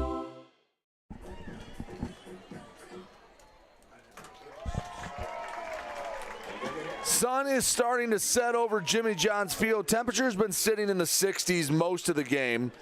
A little bit of a breeze, but any inkling of rain has since left. No chance for that as Connor Tomasic comes back into the game. Tomasic has thrown just over 7 innings, but they've been some strong innings for the Unicorns. And most in relief for him. He's only made 1 start on the year. This will be his 7th total relief appearance on the young season. As you mentioned, 7 1/3 innings pitched, 7 hits allowed in that time, 4 runs. Only one of those runs has been earned in those 7 1/3, and very even in the walk to strikeout ratio. 8 walks, 9 strikeouts for Connor. And he's been mostly in relief for head coach Jim Essien this season, and working a 4-seam fastball about 60% of the time. He's going to mix in a changeup and a slider as well. He will be greeted by Bailey Martin, Noah Marcoux, and Matt Gehrig, the 2, 3, 4 hitters in the Hopper lineup. Take a quick look at Noah Marcoux over the last 2 games. 2 walks, 2 homers, a double, and his only putout was a strikeout looking in the middle of the game yesterday. This kid's been on fire. We're going to see him second this inning. I don't think it's going to be a lengthy discussion on who the player of the week's going to be in the USPBL. Unless someone does a Florentino and hits multiple home runs in a game tomorrow. It would take a heck of an effort to make this a race, and he still has probably at least 6 at-bats left to go on the weekend. Also, Marcoux last 2 games has totaled 832 total feet of home runs. He's hit the only 2 400-plus foot home runs on the weekend. That one hit Martin, or was that a foul ball? I think that was a foul ball. I think that hit the knob of the bat. Yeah, home plate umpire Sel Jocko went up with the hands calling time, but as a foul ball, not so much. At first, I thought it was a hit by pitch, but you're right. Those hands kind of turned around, went towards the plate, and it got a piece of wood. 1-1 to Martin. Tomasic comes set the pitch. Can't find the outer part of the plate. Shin tried to sell it to no avail. Connor, though, rocking a 1.23 ERA, as we mentioned, just 1 earned run and 4 total allowed. 2-1. Outside once again, a good hitter's count for Bailey Martin. If Tomasic keeps it in the zone, he's going to have success. It's when he walks guys and just gets a little bit wild at times is when stuff will plague him and allow runs to score. 3-1. Fouled back off the screen. Count goes full. Tomasic will come at you with a 3-pitch mix: fastball, changeup, slider. Throw that fastball almost 60% of the time, so you get a healthy dose of the heater. 3-2, and there's the heater. Martin swings through it. First punch out for Tomasic. 6th strikeout by the Utica staff here as Noah Marcoux comes to the plate. There were 9 strikeouts last night for the Hoppers. And these Unicorns keeping themselves in the ballgame via these swinging and looking strikeouts. So Noah Marcoux, he's put 2 over the fence, 1 on the fly, 1 off a bounce. So an automatic double and a home run as he takes strike 1. That pitch, well, that was a pitcher's call to be sure. Noah Marcoux, he is seeing the ball well. 0-1. Inside, 1-1. And Tomasic's got to think a little bit harder in this at-bat here facing Marcoux than other guys. Obviously, you're still going after every single guy with the same seriousness and aggression, but a guy like Marcoux, you have to place your ball a little bit, I guess, more accurately. And you nibble a little more. Yeah. And if you walk him, it's better than him putting one over the fence, because the way he's swinging the bat, a walk is not the worst outcome with only 1 away and nobody on. 3-1. I'm not throwing him anything. Nope. I'll try to nibble at a corner, and if I place it perfectly, great. If you walk him, hey, Garrick struck out twice today. I'll take my chances with him. 3-1. Well, as we thought, ball 4. 3rd time Marcoux's reached. First walk of the day for Tomasic. And there's 1 on with 1 away for Matt Garrick. Garrick with 3 singles last night, excuse me. He was 3 for 4 with a strikeout. He's got 2 more strikeouts here today. Got to find a way to put something in play. He loves the left side of the field. Will take a pitch on the lower outer half and hook it into the outfield. 3-0 Diamond Hoppers on top of the Unicorns, rather. We're in the top of the 5th. Utica's gone 2 innings at a time for their pitchers. Kreisen got it started. Colucci took the baton. He's handed it off to Connor Tomasic. 1-0 misses away, and command an issue right now for Tomasic. He's missed on 6 of his last 7. You just got to throw it here to Garrick. Keep it in the zone. Matt's either an all-or-nothing guy. He'll come up empty or put something in the gap. 2-0. Hits off the backstop. Wild pitch moves up Marcoux.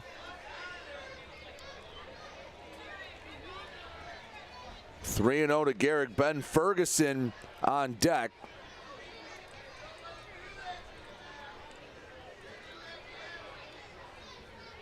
Struck out Martin to lead off the inning, but cannot find the zone. The 3-0. Get me over pitch, got over. I don't think that bat was leaving the right shoulder of Gehrig.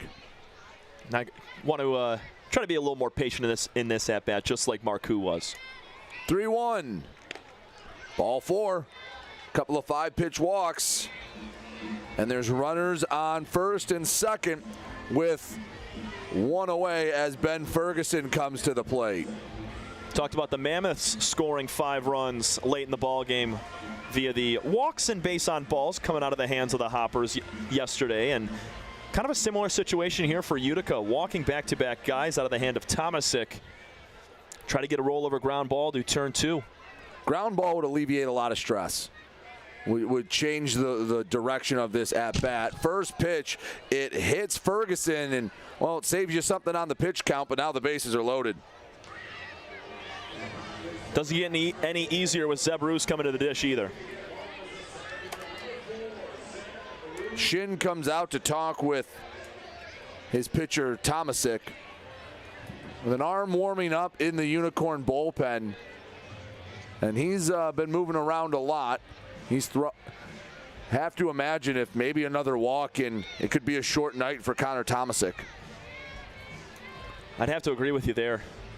3 straight free passes after getting the first man, Martin, to strike out. An inning-saving ground ball here to maybe turn 2. That would save Tomasic's outing right here. Strike 1 called. He's got the ability to battle back with a couple of strikeouts as well. Looks like that's Cervini warming up in the pen for the Unicorns. The 0-1. Jam shot, that's trouble into right field. That drops for a base hit. RBI single for Zeb Roos. Won't go on any highlight reels, but it's a RBI all the same, and it's 4-0 Diamond Hoppers. Well, Texas Leaguer dropped it in there in right field. Anyway, on for Zeb Roos. He continues to swing the bat well. RBI number 8 on the season for Zeb. And that one makes up for when Zeb Roos hits one on the barrel that goes right at the third baseman. And you're going, what did I do wrong there? That's where baseball evens out. Ground ball, gloved by Martin. Only play he has is to first. So Schellenbarger grounds out, but he gets an RBI for his troubles and makes it 5-0 Diamond Hoppers. Heck of a play from Sherman Martin III to save a couple of runs right there. That ball was going to kind of squeeze into the right center gap there in front of Weber. Might have scored 2, and instead it's 2 gone now. And a run-saving play from Sherman Martin III. Well done from Brian Schellenbarger, the hitter there, to drive in a run, put something hard on the ground to the right side. Luke Stevenson takes strike 1. And the other thing is it got an out. If that ball gets by him, or even if he doesn't glove it cleanly, now even if the second run doesn't score, all right, bases loaded with only 1 away as Stevenson gets under it again. For the 3rd time today, he flies out, and a couple of Diamond Hoppers are stranded, but a couple of Diamond Hoppers come in to score on RBIs from Ben Ferguson and Zeb Roos. We head to the bottom of inning number 5, 5-0 Diamond Hoppers on the USPBL Network. There are many things you can rely on in this world, like a sunny day brightening your mood, your mom baking the world's best apple pie, and never a dull moment in running your business. And when it comes to time-consuming HR tasks, you can rely on Tryon. Tryon can handle payroll and taxes, employee benefits, and more, so you can stay focused on attracting and retaining the best talent. With Tryon, you don't have to grow it alone. Visit RelyOnTryon.com. You can always rely on Tryon. Fifth Third Bank. Yeah, it's a quirky name. But here's the thing. 5/3 equals 166.7%. So we put 166.7% into everything we do. Like automatically getting you your paycheck up to 2 days early. Giving you well-deserved extra time to avoid overdraft fees. And helping you borrow from your future self. This is banking a Fifth Third better.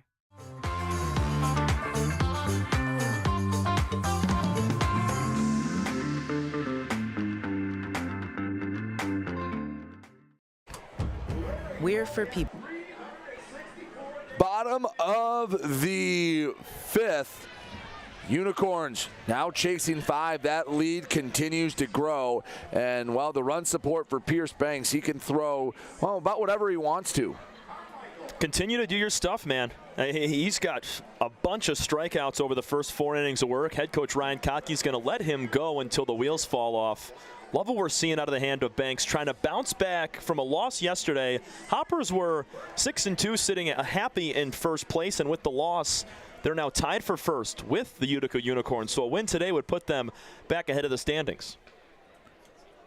Tyler Shin, Sherman Martin III, Patrick Baggett coming to the plate. The Unicorns lineup has mustered just 1 hit today. We talked about it a bit in the pregame. If the pitching's not dominant, then you need the bats to pick them up. But the bats just have been quiet all season long so far for the Unicorns.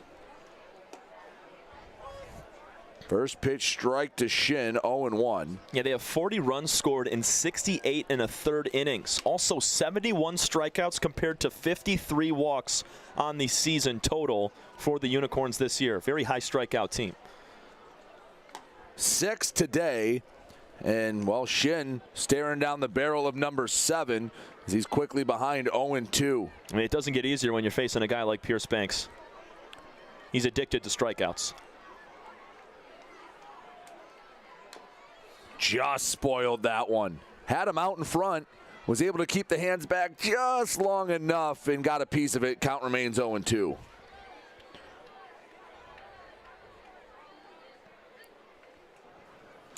Shin waits. He was a ground out victim last time. Check swing.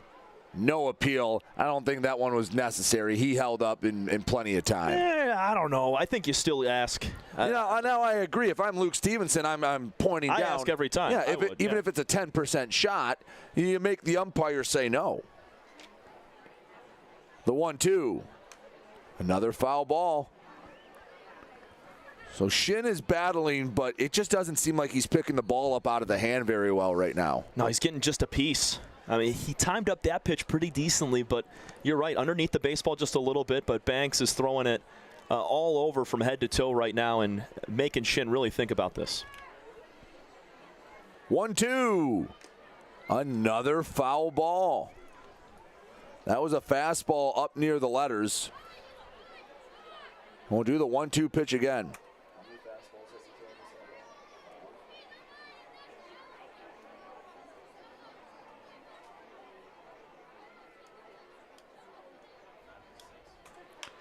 Next pitch flared out into right. Schellenbarger coming in, and he makes the catch as Martin avoids danger. Another battle won by Banks. And we start off the 5th. The fly out to right as the only man to collect a base hit for the Unicorns, Sherman Martin III, comes to the plate. And even with good at-bats we've seen from the Unicorns, Banks is still winning all these battles. He gave up the 4-pitch walk to Triplett, the base hit obviously to Sherman Martin III, and he walked Demetral on what was an incredible at-bat from Andre. But other than that, Banks has really won every single battle when it gets deep into a 3-2, 2-2 count. Misses with the first pitch here to Martin. I think the best word to describe Banks today is poise. Yep. He has not let anything affect him, even after the leadoff single from Martin back in inning number 3.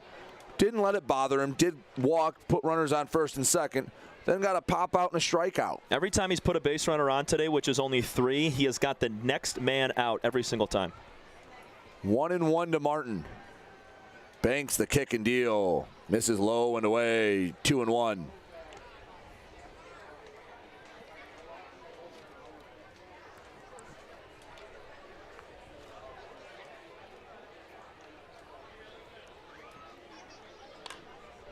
Two-one off speed, fouled, out of play.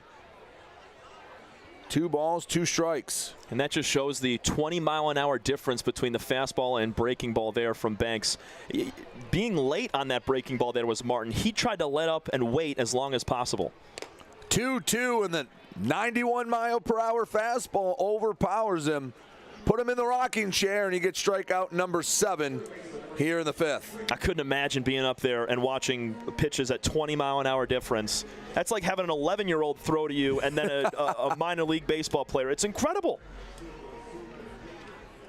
And he throws it with the same arm action, same velocity coming out of the hand. It's just the grip and ability to hold that ball up and keep it 20 miles an hour slower.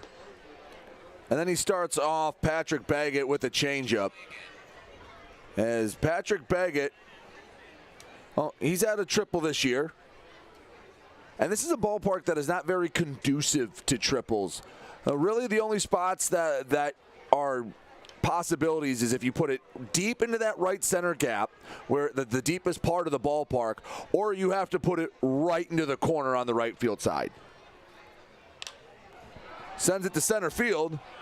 Roos took a step back, comes in, and once again the Unicorns are down in order. 8 straight retired by Pierce Banks. We've played 5 full. It's 5-0 Eastside here on the USPBL Network. We're for people, the pioneers, the underdogs, the players, and the slow and steadies. We're for people, for who they are and who they could become. Yes, we're a bank, and some say our business is all about money, but that's an old idea. Because look past the money, and you'll see real human lives. We see it, because we're for people. Huntington, welcome. Slide into a new home. Work with a local mortgage pro who works for you. Get a cheaper, faster, easier home loan. Find a mortgage broker near you today at findamortgagebroker.com.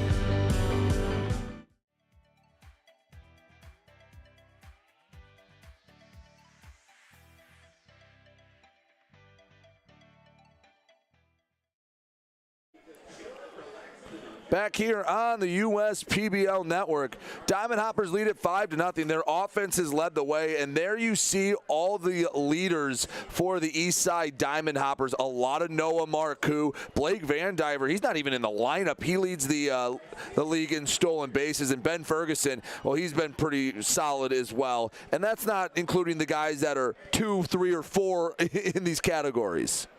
It's no surprise. No surprise whatsoever, these Eastside Diamond Hoppers are atop the USPBL standings, not just being at 6-3, but also in almost every offensive category. These guys can really swing it and drive in the runs. That's why they're up 5-0 today. Brings in the righty, Andrew Severini. He'll try to keep this game right where it's at, 5-0. Fastball, changeup, curveball, and in theory, a slider. He's thrown it about once this year. But he's the 4th Unicorn to take the mound, as Connor Tomasic did not have a very strong 5th inning. He's the first Unicorn to only go 1. Yeah, Tomasic, 1 hit, 2 runs allowed on 2 walks, and a hit batter. He had 1 strikeout in that 1 inning. But Severini, so far, he's going to make his 6th total appearance, 5th relief appearance, 9 hits in 7 1/3 innings. He's given up 7 runs and even at 8 walks and 8 strikeouts in his time, the man out of Madonna. Maddox, Shire, Martin, the scheduled hitters for the Diamond Hoppers, as Maddox watches ball 1 miss low and away, 1-0. 0 for 2 today. Frontwards and a backwards K. Heading the count 2-0. Until Severini offers him a strike, I'd keep that bat on the shoulder right now. It's a new reliever in the ball game. He's going to have to get his feet wet and groove his way into this ball game right now. Got to battle back in the first at-bat. Curveball had to break just so it didn't plunk Maddox, and 3-0. Yeah, Tom, I think you're right on the money. I don't think Maddox is even going to entertain a swing here.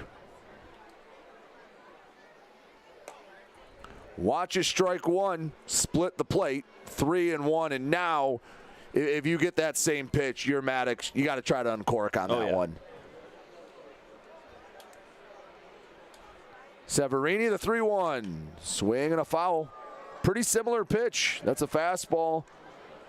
About belt high, outer third of the plate. Just a hair late from Maddox. Good battle here from Severini in his first batter of this relief appearance. Works from 3-0 to 3-2. Payoff pitch. Ball 4. Maddox reaches base for the first time today with the walk. Leadoff man aboard as the lineup turns over and Jake Shire comes to the plate. It's the 5th walk today for Utica pitching, and not the biggest reason why 5 runs have been scored on the board today for the Hoppers, as we've had an RBI base hit from Ferguson and a home run 2-run shot from Marcoux, but those 2 runs in the 5th inning coming via the base on balls. So want to try to minimize those if Eastside's not trying to have another big inning. Swing and a foul. 0-1. Surprisingly, in the 6th inning, that Maddox walk is only the 2nd time the leadoff man's reached for the Diamond Hoppers. The other one, the Noah Marcoux automatic double back in the 3rd. So they've made their money with at least an out on the board most of the time.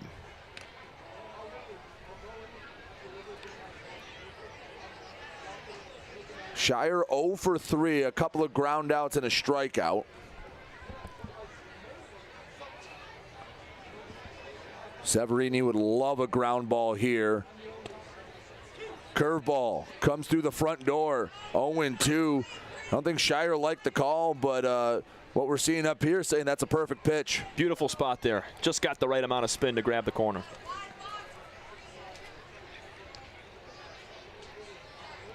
The 0-2. Misses away with the fastball. Perhaps a setup pitch on 0-2. See if he comes back inside with the curveball or even the changeup. Maddox off of first. The 1-2. Swing and a foul. Count remains 1-2. So we went back to the fastball away again. Now you feel like you have to see a little bit of a different pitch here, right? Yeah, if he throws that breaking ball and it hugs the inside corner again, it's a beautiful pitch. But if he leaves it over the middle, Shire's going to make him pay. The 1-2. Swing and a foul. Got the barrel just way out in front, and that was the pitch we were looking for. That's what he threw on 0-1. Yeah, he left it on the middle of the plate right there, a little bit on the inside half, but just turning on it. And if that ball's right down the middle, I think Shire keeps that fair. But because it was so inside, all Shire could do was turn on it foul. A 1-2. The battle continues. Swing and a foul tip hit off the glove of Shin. Both sides, these hitters are making relief pitchers work so far today.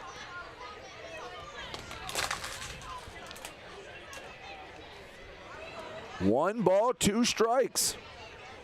Todd Maddox over at first. He walked to lead off the frame. Severini set. Throw over to first. The tag got him. Maddox got caught dancing and he's upset. I think he knew it too. I think Maddox thought that he read the timing of Severini on the mound was going to take off and just froze for a moment. D Triplet hollered at him. And a nice pickoff move from Severini to get the runner, and that just cleans up the leadoff walk.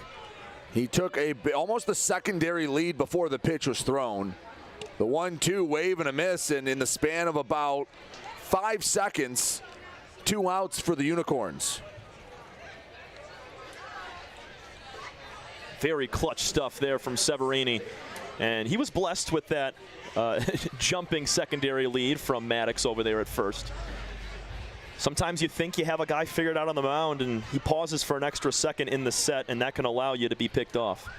That's a mistake you can live with when you're up 5-0 in the top of the 6th. Yeah, but not when you're being scouted by minor league pro scouts. No, that obviously at any point, but for the I guess the micro of that, it's not as tough as if it was let's say a 1-run game or you're tied. It's still a long, lonely walk back to the dugout, but you get over it just a little quicker. 1-1 to Martin. He's 0 for 3 today, reached on an error, stole a bag. Way out in front of that one. The changeup. And Martin, I think wisely calls time to recalibrate.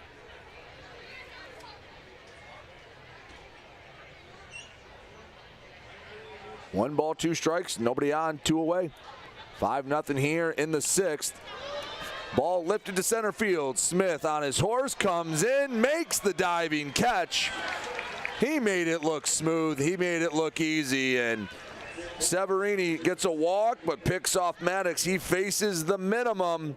We head to the bottom of inning number 6. Still 5-0 Eastside. You're watching the USPBL Network.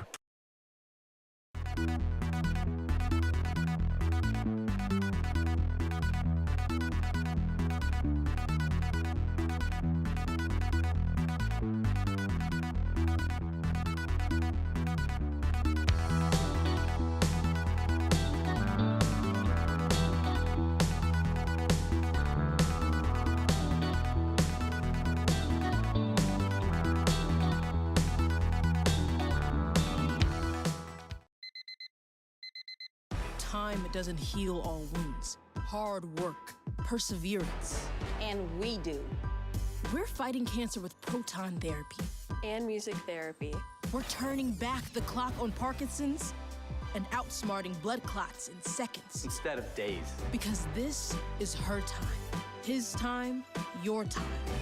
And it's time to show we can. Corewell Health.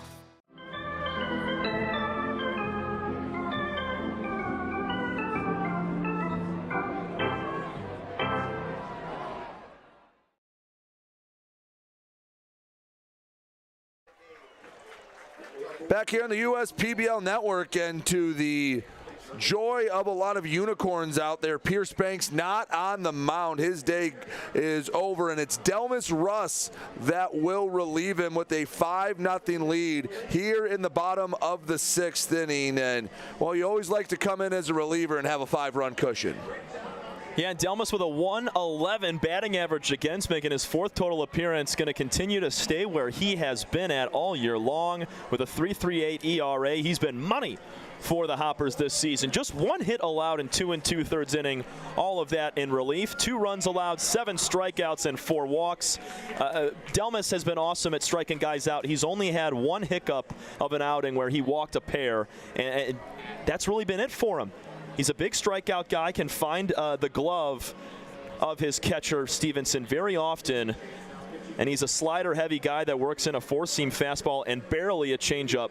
And then you look at Pierce Banks' unbelievable day. 5 innings, 1 hit, no runs, 1 walk, and 7 strikeouts. Pretty strong day for Pierce Banks, as Delmas Russ takes the baton, has the 5-0 lead. He is greeted by the top of the Unicorn lineup, Demetrol, Smith, and Triplett.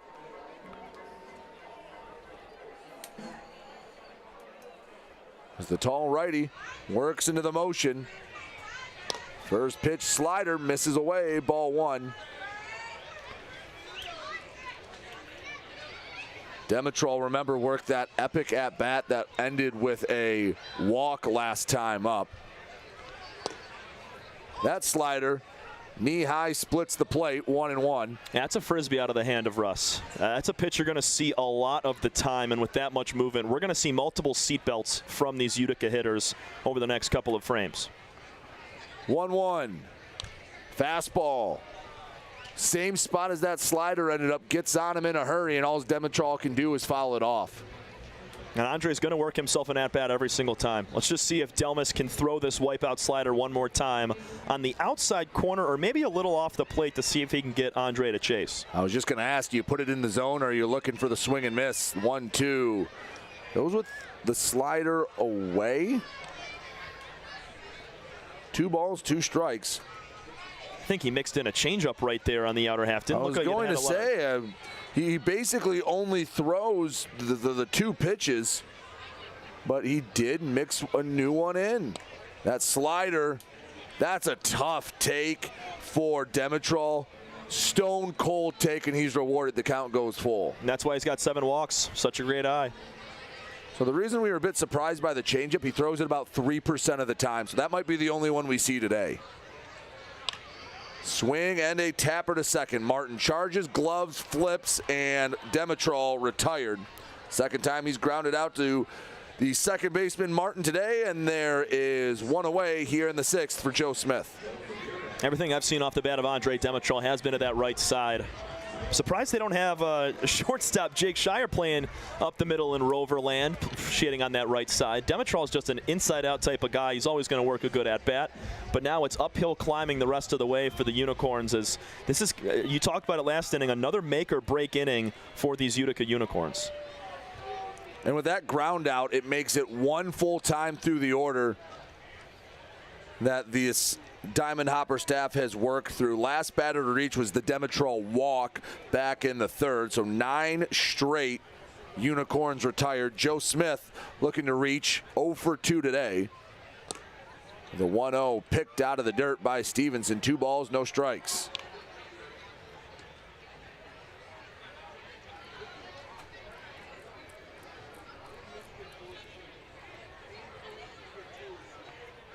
Russ, the imposing righty, works into the motion, the 2-0.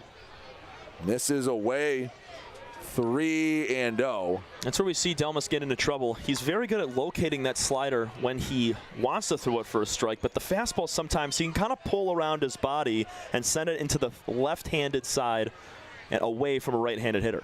3-0, fastball, and well, Smith was walking to first before the ball crossed the plate.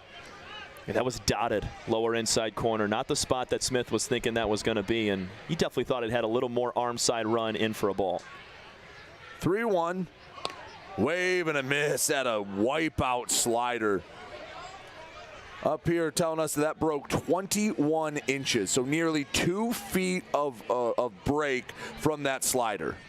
And on 3-1, you're not looking for that pitch. Filthy. The count's full. The delivery missed low. So Smith works the walk. A rare base runner for the Unicorns tonight. 1-on-1 away for D Triplett. I'd like to see another slider out of the hand of Russ right there. We mentioned his ability to throw that for a strike is, I mean, it's his #1 pitch. That's what he goes to right there. And it's going to be a 1-out base runner, as you mentioned. D Triplett 0 for 1 with a walk to start today. Trying to get his team back in this contest, down by 5.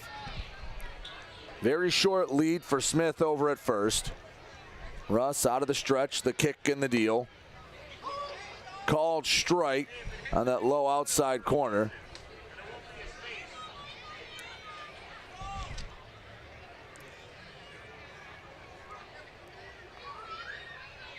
Russ with a long look in. Haven't had a double play yet today. Have had plenty of opportunities. That one hit Triplett. And Triplett will take a moment. I think that caught him on the top of the foot. Yeah, they're going to give him the base right there. Triplett sold it a little bit as it bounced up, but definitely got a piece of him. And here's a chance for the Unicorns now with 2-on-1 gone and Jared Weber coming to the dish. Try to do a little bit of damage here. We've seen Weber go deep twice already this season. He's got the pop for it. Just needs to avoid that wipe away slider out of the hand of Russ that's kicking away from him and maybe groove a fastball. Weber flied out, struck out. 0 for 2 today. That's only the second base runner in scoring position for the Unicorns. The importance of this inning, you don't have to get all 5 back, but if you get 1 or 2, you feel like going into the late innings you have a chance. Trailing 5-0 here in the bottom of the 6th. Just get 1 or 2 back. Make that last third of the game a lot more manageable. Especially with multiple relievers coming in for the Hoppers. There's some movement in the bullpen right now, and Russ is not going to go the rest of the way for this ball game. So you have other opportunities against other guys if you're the Unicorns. 1-0 gets away from Stevenson. He doesn't know where it went. It's going to be Russ that actually picks it up. And each base runner slides up 90 feet. Smith to third, Triplett to second.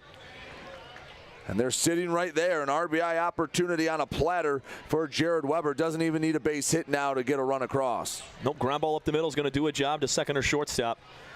That ball kind of skipped underneath the legs of Luke Stevenson there. He brought his shoulders up thinking it was going to take a bounce, and it just stayed on the floor. Snuck right by him. Russ gets the sign set. 2-0. Slider and the discipline from Weber to spit on that pitch. Count goes to 3-0. Got to have a ground ball here if you're Weber. Or something deep in the air in the outfield. He's got to fly out to center field back in his first at-bat. 3-0. Russ delivers. Ground ball left side. Glove by Maddox. Throw to the plate. Stevenson the tag. Got him! Heads up play by Todd Maddox. Heck of a tag by Stevenson. And the Unicorns still scoreless in this one. That's how you keep your head on a swivel, Todd Maddox. Fields checks at first. After looking at home plate, he was going home all the way. And a great tag from Stevenson. He had it with the one hand and then secured the ball with his throwing hand to make the easy call for home plate umpire Sal Giacco. And that's out number 2, avoiding Utica getting on the board. And that was a bit of an awkward slide from Smith. I think he tried to adjust mid-slide, and that maybe cost him just a little bit of momentum. I know a lot of guys don't like to slide head first into home, but if you slide to the backstop side of home plate, you might be able to avoid that tag long enough to get the run in. Yeah, some sort of hook slide. You don't need to go head first there, but completely take your body out of the baseline and just use that left arm to try to swipe by and hook the bag. 1-0, swing and a miss. And even though the inning's still going, it's going to take a base hit from Austin Ochoa to try to get any momentum back with the Unicorns. That felt like a backbreaker. That completely changes the outlook of this inning. Runners on first and second, 2 away. Ochoa is strikeout victim twice over. And that long swing, not the best for Ochoa. And it's 1-2, and Ochoa will use his timeout. Yeah, he's way out ahead of those last 2 pitches. And this is a good time to use it where you can take a deep breath and reset. I think you come with a fastball high and in here. Yeah, I agree. That slider's probably in Ochoa's head. Maybe not in the zone, but an inch or 2 up. See if he chases after it. And pitch missed well outside. I don't think that was the spot Luke Stevenson wanted. Nope. But a heck of a pick to keep the runners at first and second. 5-0 Diamond Hoppers here in the 6th. Unicorns had chance to score, but Maddox, heads up play over at third. Slider misses away, 3-2. Runners will be off with the pitch. So if Ochoa can find a base hit, he'll at least score a run. If he can find a gap, an off chance to score Weber all the way from first.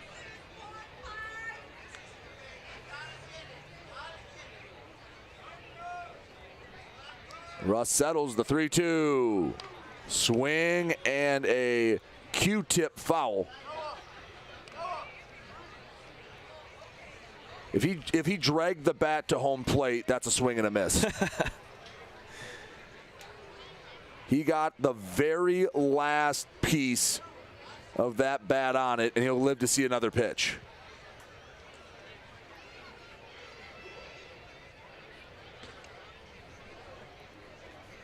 Runners on first and second, 2 away. The 3-2. Nice take from Ochoa to work the walk. Slider just missed too far outside, and the bases are loaded. Another good at-bat for a Unicorn hitter. Ochoa looked very discombobulated on the first couple of swings, just golfing at a couple of breaking balls low. And was able to work his way back. A couple of foul balls, keep him in the at-bat, and he draws the walk to load him up. Ryan Cockey out to have a word with his pitcher, Russ. Maybe to give that bullpen a little more time to stir. He might be telling him, this is your last batter. You get the out, hey, we got a guy coming in next inning.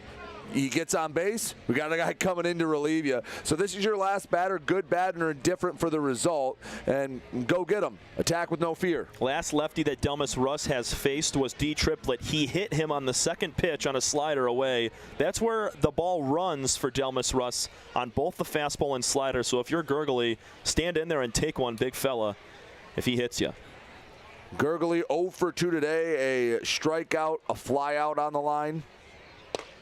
Starts it off with a fastball, splits the plate I don't think Gurgley was expecting that pitch in that spot. Nope. I love Russ attacking with a challenge fastball right there down the middle, and that's exactly what you want to see if you're head coach Ryan Kottke hopping off the mound there. What do you bounce back with here on 0-1? How about a changeup? Only threw it once this inning, and he gets the swing and a miss, and now ahead 0-2. You can throw whatever you want. Yeah, Gurgley was not expecting that ball to just bite straight down. If an off-speed pitch he recognizes, he thinks it's going to swing back in towards the plate at him and stay at that same level. The 0-2. Swing and a foul. Now this is where Gurgley can have some success. If he continues to foul away pitches like this, it's going to be a long at-bat for Delmas Russ on the mound.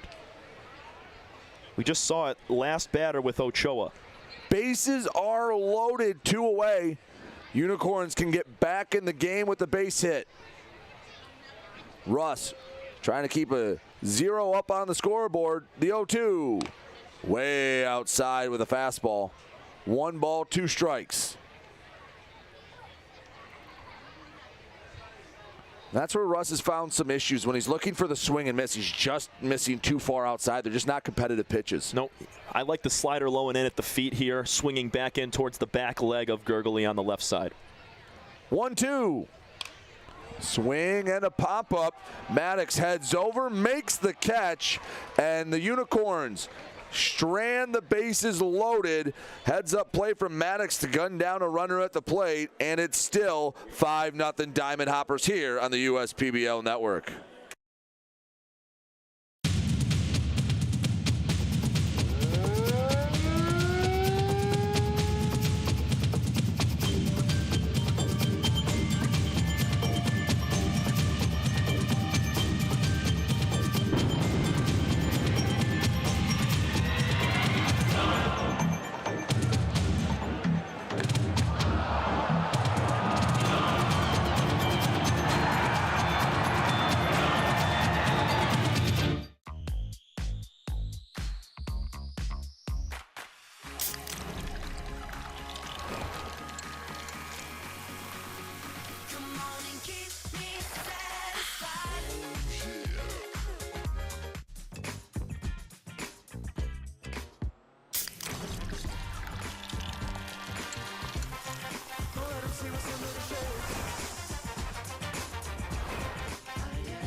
One inning at a time for the Unicorn pitching staff as Garrett Bonnet comes into the game. His Unicorns trail 5-0 here in the top of the 7th. He will face Noah Marcoux, Matt Gehrig, and Ben Ferguson, but the 5th Unicorn pitcher to take the mound today. Yeah, Andrew Severini just comes off the bump. He went 1 inning along with Tomasic before him. No hits, no runs, 1 walk and 1 strikeout, and a man picked off at first for Severini. Bonnet enters the contest now, and he's making his 7th relief appearance. 2.25 ERA in 8 innings of work, 2 hits, 4 runs allowed, 3 walks and 8 strikeouts in those 8 innings. He's averaging a strikeout an inning. Is Garrett Bonnet. Bonnet, pretty standard repertoire. He's got a pitch that goes straight, a pitch that goes sideways, and a pitch that drops. A fastball, a slider, and a splitter. He's going to use all of them. Likes to lean on the fastball a bit, as we'll see how what he leans on against Noah Marcoux. Bonnet also has a save in his record this year for the Unicorns. So he's been a guy that's come in the 9th inning, but also being tasked here in the 7th to maybe go 1 or 2 innings. There's still movement in that Unicorn bullpen. I think they're going bullpen by committee the rest of the way out. The Rockport, West Virginia native. No stranger to the USPBL. He's been around a while. First pitch, swing and a miss from Marcoux. A home run, a ground rule double, and a walk on the line for Marcoux. He's yet to be retired, and he's actually scored 3 runs as well. Swing and a towering fly ball. Didn't get all of it. Smith ranges to his right. Marcoux is human. He records an out, 1 up, 1 down here in the 7th. First time he's been sat down since the 5th inning yesterday. Some say that would be pretty good. Yep. As Matt Garrick comes to the plate. Not put a ball in play today. Strikeout, strikeout, walk.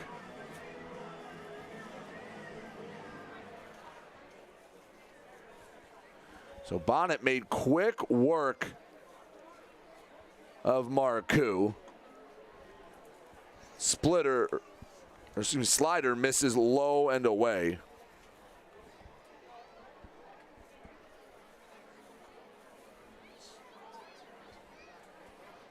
Bonnet comes set, works from the extreme first base side of the rubber. Fastball misses high and away. 2-0 to Gehrig.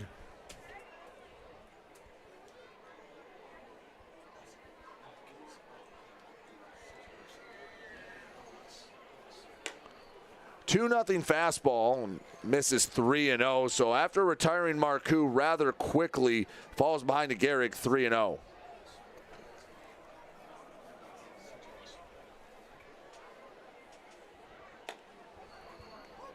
Just gets the pitch over, nips the outer part of the plate. 3-1 to Gehrig.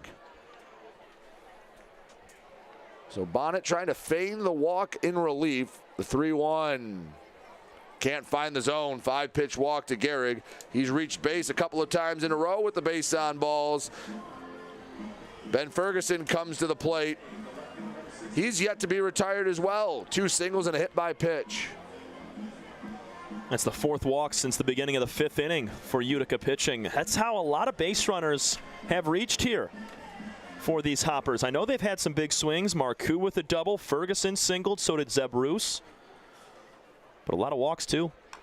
First pitch, swing, and a tapper back to the screen. 0-1.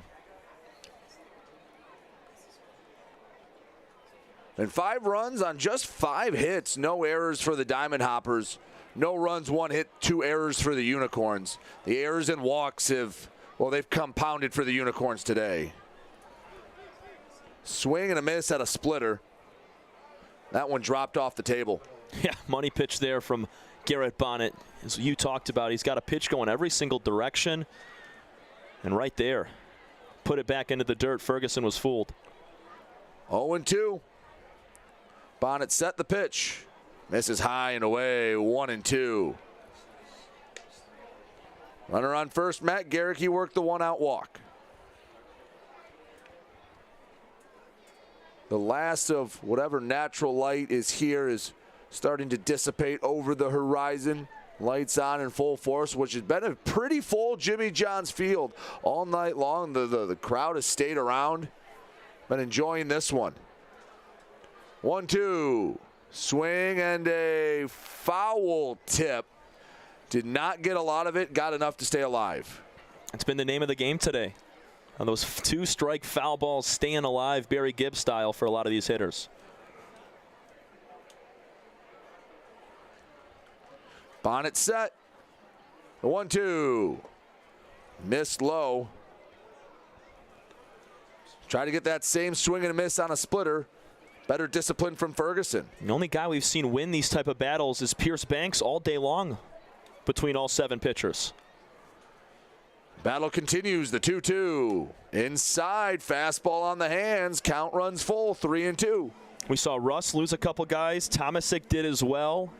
Severini had a clean inning. Colucci, he didn't walk anybody either, so he won the battle. So it's really been Banks and Colucci did a really nice job of bearing down in situations like this. Swing and a broken bat over to Triplett. Over to second for 1. The return saying Bonnet was off the bag, so no double play. So Ferguson reaches on the fielder's choice. And, he's going to need a new bat. That piece almost got D. Triplett. That was the top half of the bat where all the barrel was. It split right down the middle. Heads up play from D. Triplett to evade the broken bat, not let that dictate his eyesight, and go right for the baseball and make a heads up play. And Demetrol getting it back over to first. How about Garrett Bonnet bumping off the mound and getting over there almost in time? And that wasn't just a piece of the bat. That was essentially the whole thing. All's Ferguson had after that was the knob of the bat. Kept the poise about him. Zeb Roos to the plate. He's got a hit today. He's walked today, driven in a run. The 1-0. Swing and a fly ball, deep left field. Ochoa goes back to the wall. It's gone! Zeb Roos puts it over the left field fence. That's 7 for the Diamond Hoppers. They just continue to roll. RBIs 8 and 9 for Zeb. First homer of the year. What a swing from Roos. He continues to impress offensively, and he finally gets one out of here, putting it about 325 over the fence in left field. Didn't get out by much.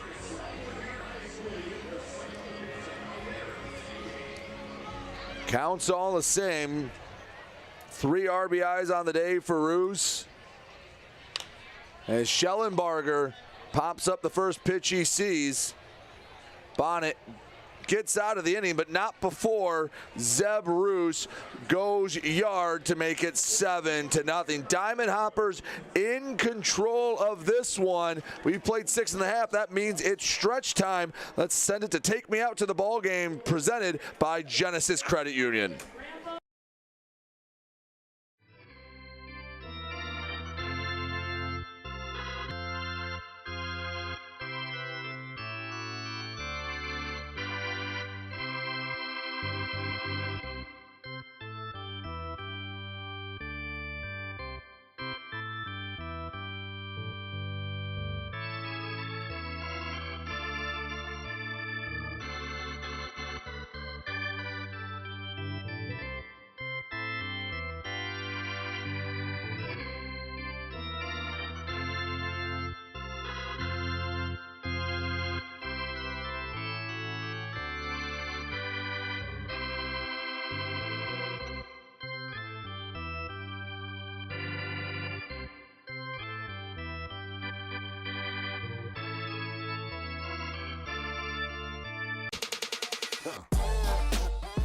Check your checking. If your account doesn't get you pumped, amped, or geeked, make the switch to Genius Checking from Genesis Credit Union. It's just genius.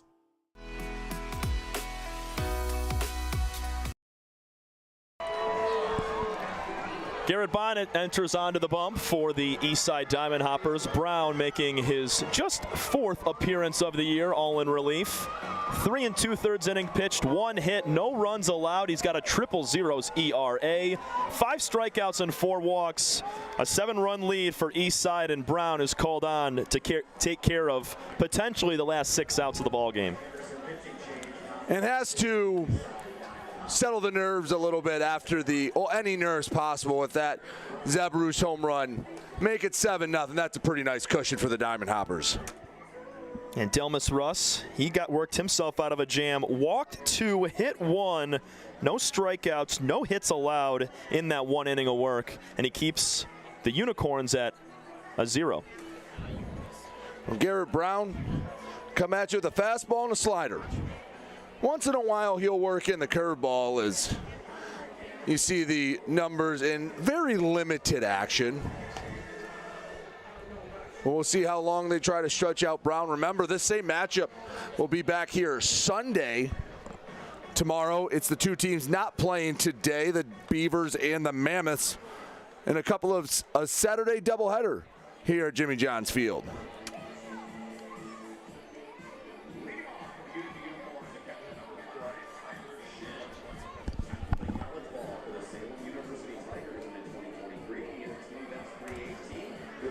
Coming to the plate, Tyler Shin. 0 for 2 today, a ground out and a fly out.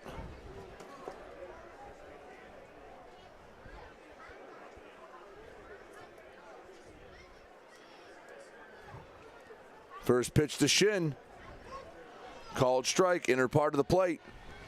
Garrett Brown working around 88 to 90 miles an hour with the fastball. Velocity, not necessarily everything. If you can mix in, you saw right there the 75 mile per hour slider. if you can get guys off balance, it's really the difference in velocity compared to velocity. Now, obviously, if you're the harder you throw, you're going to get more swings and misses with the fastball. But if you can master the art of pitching and keep guys on their front foot or back, you were talking about it before with Banks, the 20-mile-per-hour difference. You don't have to necessarily be throwing 100. You can make 90 look a lot quicker if you're working in a lot of off-speed. Good point.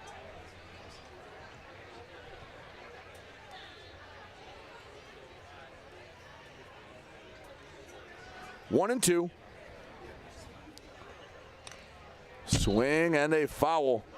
That was a big slider that Shin barely got a piece of the bat on. Yeah, he might have gotten barrel on that if it didn't cut like it did. Just gets the very end cap. 1-2. Misses low and away. 2-2 to Shin. Again, only one hit today for the Unicorns. They left the bases loaded last time, but that's because there were 2 walks and a hit batter. It's the only chance the Unicorns have really threatened. Ground ball to short. Shire over to first, and the leadoff man retired once again. And another broken bat. Shin's going to have to grab another piece of lumber, add that to the firewood collection. Yeah, it's been an expensive night for bats, especially recently. Brings up Sherman Martin, the only Unicorn that can lay claim to a base hit tonight. And one of many that can lay claim to a strikeout. The 2, 3, 4, 5, 6, and 8 batters have all struck out today for Utica. And that's just a credit to Pierce Banks, notching 7 Ks over 5 innings. Maybe not the smoothest inning, but didn't give up a run. Credit to Todd Maddox going home with that ground ball to third. That was still a heck of a play for Maddox to get it to Stevenson and to make the quick tag. Because off the bat, hey, Smith was coming home right off. And as soon as he made the throw, it was going to take a good throw and tag, and they executed it perfectly. Yeah, it was right on the money, and a great tag from Luke. 3-0 to Martin. So a chance to work a walk. The Diamond Hopper pitchers haven't been great in that category. 4 walks and 1 hit batter through 6 1/3 innings. So not elite, but when you only give up 1 hit, you can live with it. 3-1 to Martin. Taken all the way.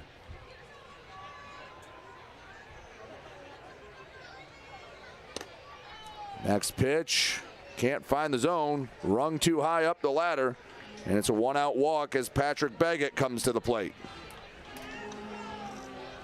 It's been all walks for the base runners today besides Martin getting on with that base hit back in the 3rd inning. They're going to need to find a way to pick it up an extra base, steal a bag, maybe a wild pitch gets them over. But the one thing they absolutely need is a clutch hit. Yeah, I think that the message in that dugout can't be, hey, let's focus on getting back in this game. We got to come back. It's just go up and have a quality at bat. And if we can string a few of those together, hey, maybe it's a 7-3 game and we got a puncher's chance now. Yeah, limited outs to go. 7-0 Diamond Hoppers. We are in the bottom of the 7th inning.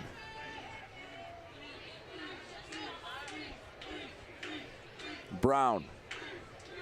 Set the pitch. High and in. Baggett had to turn out of the way.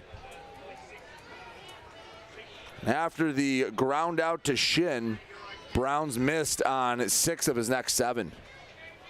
Yeah, now tied up 5 walks and 5 strikeouts through his time on the mound this season.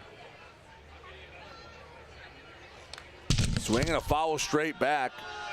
That was an 88-mile-per-hour fastball right down Woodward, and all Baggett could do was foul it straight. Probably one he wants back. Yeah, it's a good swing, though. That's the one you want to take right there on 2-0. Runner on first, Sherman Martin the third. 2-1. Swinging a ground ball, going to be tough to turn to. Shire over to second for 1. The relay way late, but a heck of an effort from Shire. Lead runner at second. Unbelievable job. Going in the hole, backhanding, and still being able to kind of a pop-up slide, getting back to your feet and throwing a bullet down to second base. Heck of a play from the Hopper shortstop. I'm going to be honest, right off the bat, I was surprised he was going to second. I thought his only play was going to be at first. But a nice job to keep a runner out of scoring position and, well, get the second out. That was smooth. Now it's Baggett at first as Dimitrov watches a slider come through that front door. 0-1.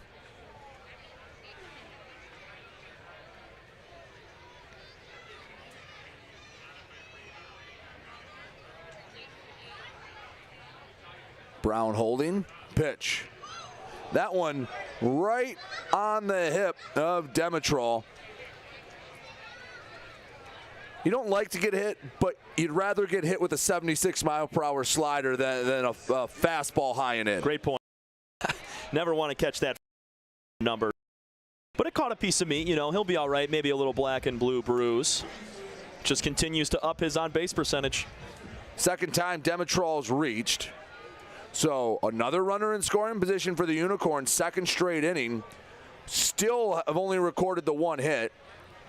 Brown steps off the back of the mound. That'll be the first disengagement. Joe Smith at the plate. He worked a walk last time. He was the one thrown out at the plate. Did Smith just use the timeout? A lot of times the home plate umpire will point at the batter if it's called time from the hitter. Was it just him reiterating that was the first? I think so. I saw our field umpire put out the one and said yes, that's one. I don't know if there was confusion at the plate. He must have just not have done it originally for our press box to see on our left. 1 ball, 1 strike. Smith watches the fastball miss upstairs, 2-1. 7-run deficit here in the 7th. Again, that tying run still deep in the Unicorn dugout, but a base hit here can go a long way. Or another walk. Ever since Banks has come out of the game, we've had 3 walks, 2 hit batters. 6 stranded base runners today for Utica and just 1 hit, so that tells you something. 3 came in the last inning. 3-1. Oh, a beautiful slider. Smith was ready to jump out of the way, and it ended up catching a lot of the plate. I love that pitch. Every single time it starts in on the hip of a right-handed hitter and just swings back to the middle of the plate. So crafty from the righty Brown. 3 balls, 2 strikes. Runners will be off at the pitch. And another hit batter.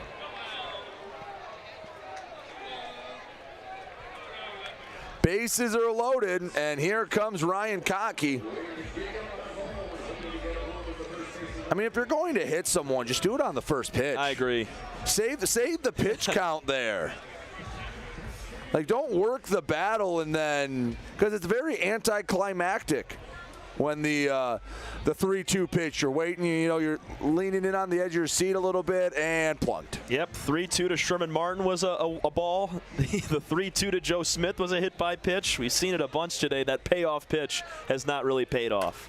So I guess if there's one big knock, or I guess the biggest concern for Diamond Hopper pitching is, especially in the bullpen, they seem to walk a little more. They miss a lot of bats, but they walk a fair bit.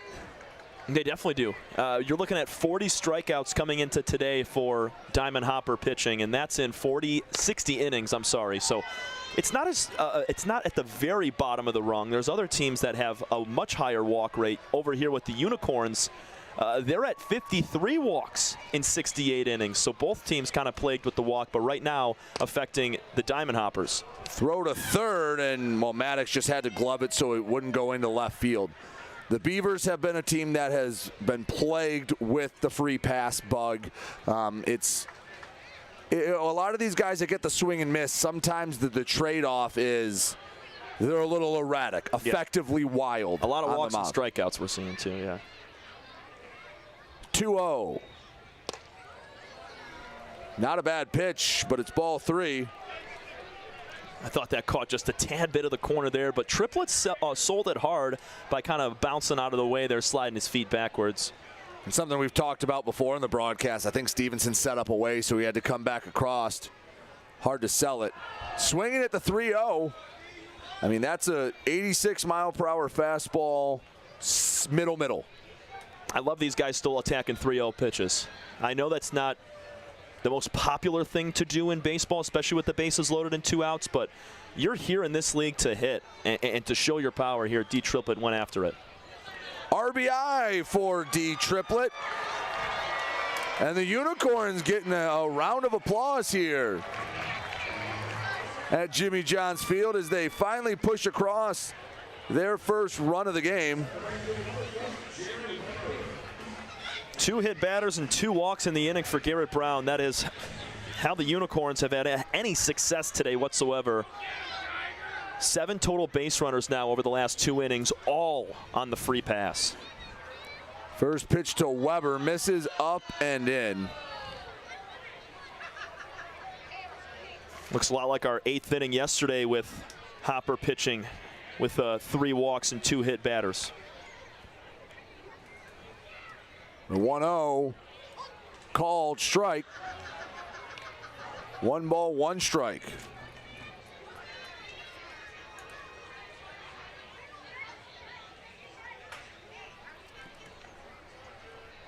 Out of the abbreviated windup, slider.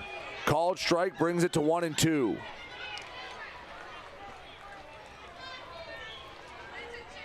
Brown working ahead in the count. Trying to limit the damage here in the 7th. Unicorns finally got on the board with the RBI walk to Triplett. Fastball misses away, 2-2. I'm staying away here if I'm Weber, 2-2. Obviously, you're going to foul stuff off that's in and around the plate, but make Garrett Brown give you a good one right here. He's got to throw a strike on 2-2.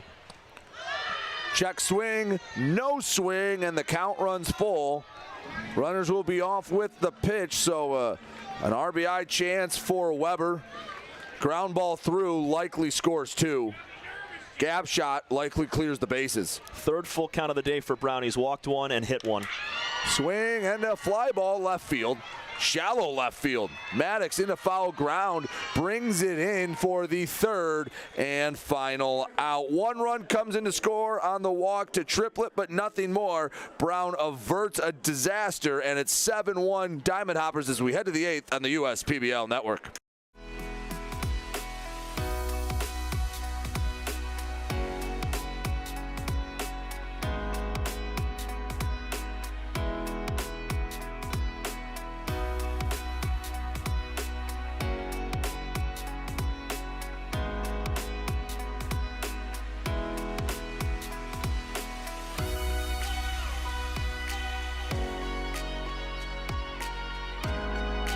Throughout your life, from big moments to ones well-earned, we're your financial guardian angel.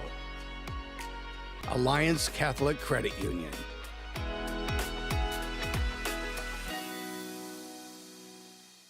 You hear about the promo that Jimmy's John's got going on? 5 off 20? How they pulling it off? Magic? You got David's Copperfields in there? Show yourself, Copperfields! Jimmy John's. $5 off orders of 20 or more.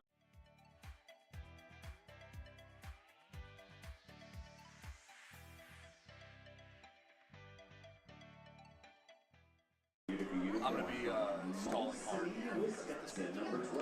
Chase Ballman into the game for the Utica Unicorns.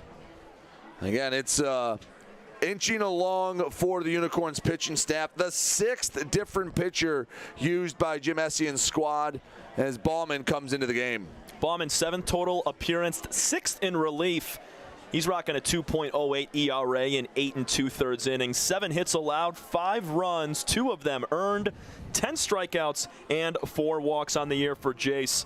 He's a slider-heavy pitcher at about 40%. He's serving up that slider. And then the 4-seam fastball, another two-seam fastball, and a 5% chance at a changeup as well. So the Unicorns came into this game with 8 pitchers on the roster, and they've used 6 of them. Now, none have gone more than 2 pitches, and I think Kreisen was at the most pitch count-wise with about 50. Yeah. So I'd have to imagine most will be available for Sunday. And everyone getting a little bit of work as Luke Stevenson leads us off. 0 for 3 today. Schellenbarger flied out to right, correct? That last inning. Gotcha. No, the last Hoppers. 0-1 to Luke Stevenson. Swings and fouls one back. A player that, well, I found out before the game, my man to my right, a little familiar with Luke Stevenson. He was your adversary at one point. Oh, yeah. When he was playing at Algonac, I was over at Notre Dame Prep. He was a monster. I mean, he still is, but back in high school, it was something to behold. He continued that as he fouled that straight back. He actually gave me 6 stitches. I was going to say, don't be modest. You robbed extra bases from Luke Stevenson, but you paid the price. I did. Deep fly ball out to center field, ran it down, made the catch, and as soon as I caught it, I ran into the fence, and I came up looking like Carrie. My sunglasses actually went across my face and slit right between my eyes. You can't see it now. Good thing for those pregame shows, you know. But, yeah, it was I had to remind him pregame, and he kind of smiled. He's like, yeah, I think I kind of do remember that. But he had a lot of deep fly balls, so I can't expect him to remember that all the time. But you held on to the ball. That's all that matters. That's the important part. Another broken bat. Stevenson hustling down the line and didn't get there quite in time. Ball beats him as Stevenson 0 for 4 today. Brings up Todd Maddox. I'll tell you one thing, I'd rather take sunglasses across the face than a shard of bat. Right. It's been the danger zone. Now, let me ask, was that at Notre Dame Prep or was that in Algonac? It was, okay. Yeah. Because for those that don't know, and I know a lot of people watching are from out of state, a lot of family members, Algonac is a little town in eastern Michigan that you have to intend to go there. So if you look at a map, it's basically right down the river. It's in like the corner, I guess, of the bottom right part of where the thumb starts to come in. Mm-hmm. And if no one just passes through. You have to intend to go there. It's a little fishing town down there, a lot of marina stuff there, but it's one of those cities that, yeah, you don't accidentally end up in Algonac. And his entire family, too. Yeah, he's got his younger brother, Grant, just finishing up at Xavier. And his younger sister, Ella, is a softball player up at Michigan. And she was, I think, like 3-time freshman of the week. I think I'll go out and say it, and he can challenge me if not, but I think Ella's probably the best athlete of the family. Having seen 2 of the 3 play, and it's not that, and that's a tough bar to clear because all Division I. Oh yeah, all D1 athletes, and I know it runs in the family. 1 and 2 to Todd Maddox.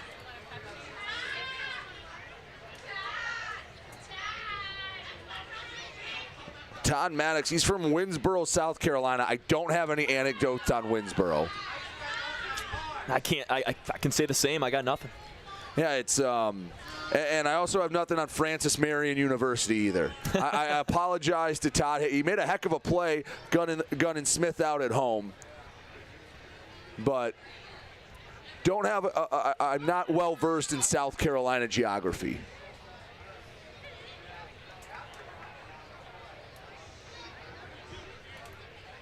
Yeah, a little bit cooler for him now as, you know, all those East Coast states from about North Carolina down are, boy, probably double the humidity we have here today. A bit sticky as the 3-2's fouled out, and that one getting to the road behind us. Look out if you're driving through.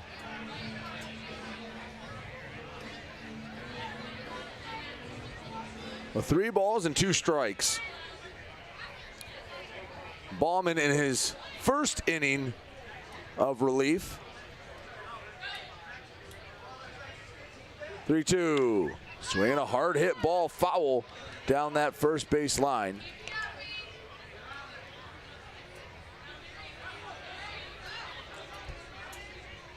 3-2. The at-bat continues for Maddox, looking for his first hit of the game. Hasn't put a ball in play yet today. 2 strikeouts and a walk.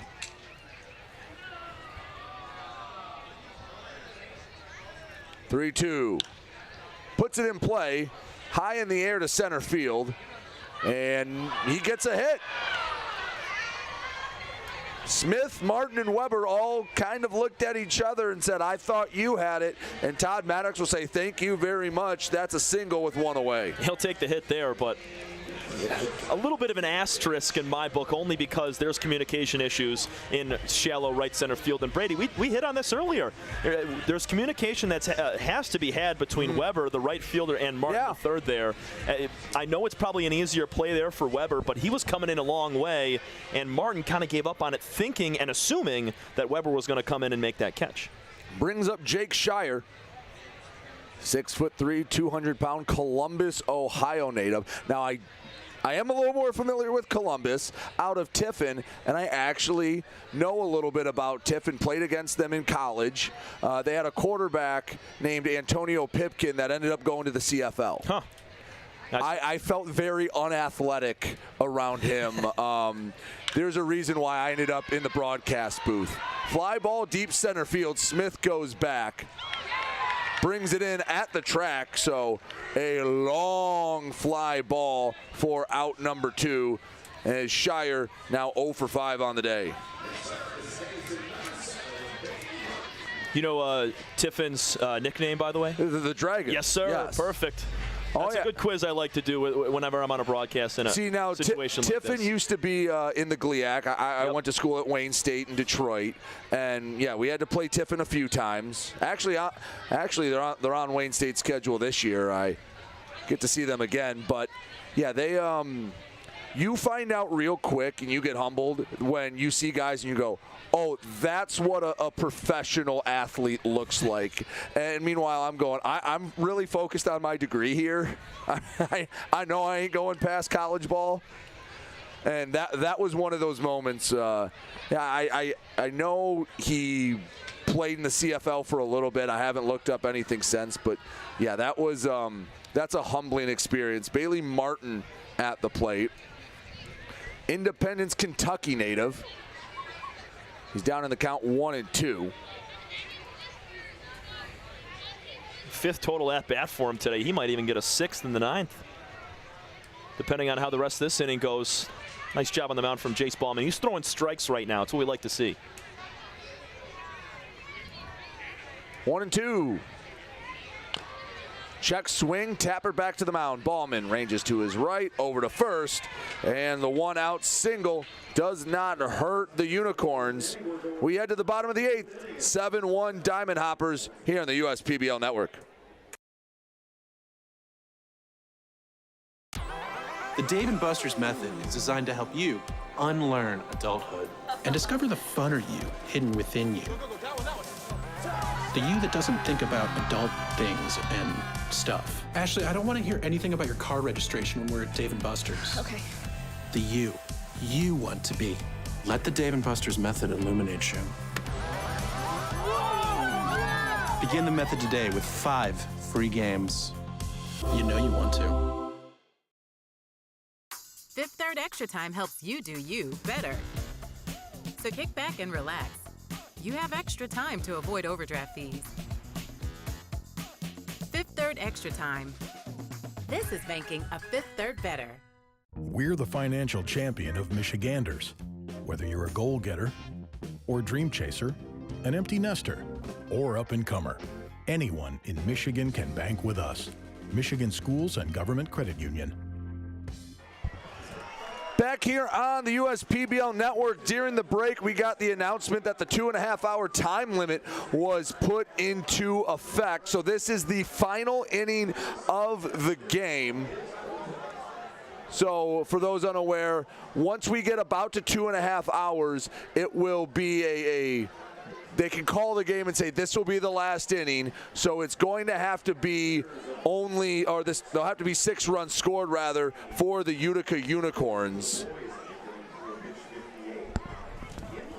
As into the game for the Eastside Diamond Hoppers, Silva makes his way on, and, well, not a save situation for Justin Silva, but chance to finish this one out and get the Diamond Hoppers back on the winning track.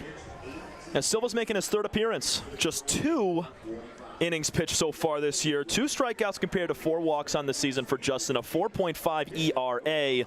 And he's looking to get these last 3 outs fairly quickly. He's facing the middle of the order, but innings like this are ones that are, I guess, confidence boosters for the coaching staff over with the Eastside Diamond Hoppers. If Silva's able to clean up fairly quickly this Unicorns team in the 9th inning, this will open up opportunities for him in tougher situations, kind of like we saw with Caleb Rush last night of the Hoppers, going several innings, 3 full innings, no runs allowed.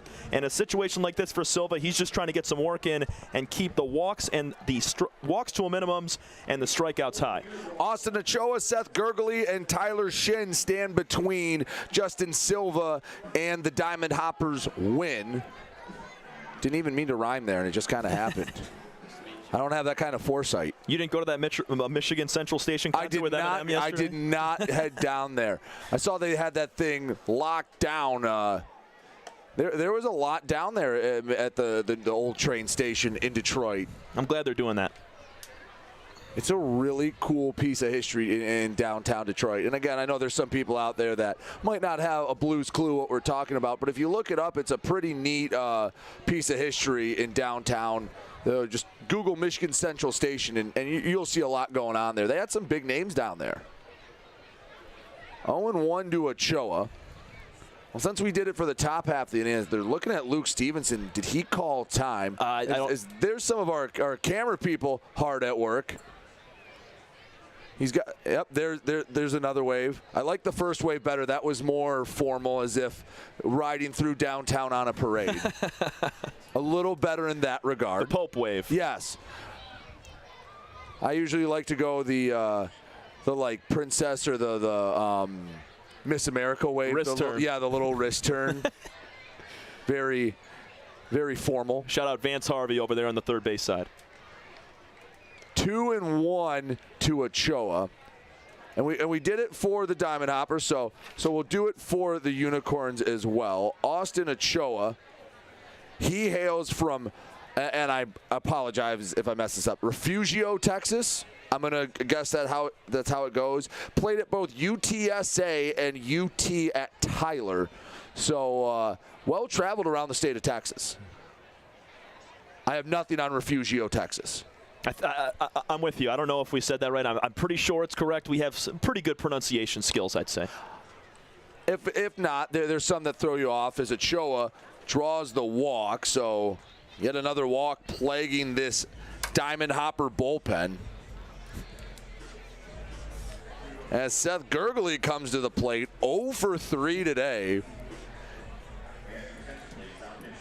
Excuse me, no, we have a pinch hitter coming in. It's Sam Badaris. Gurgley finishes the day 0 for 3, a pair of flyouts and a strikeout swinging. So one of the 2 bats on the bench for the Unicorns. Badaris gets an at-bat.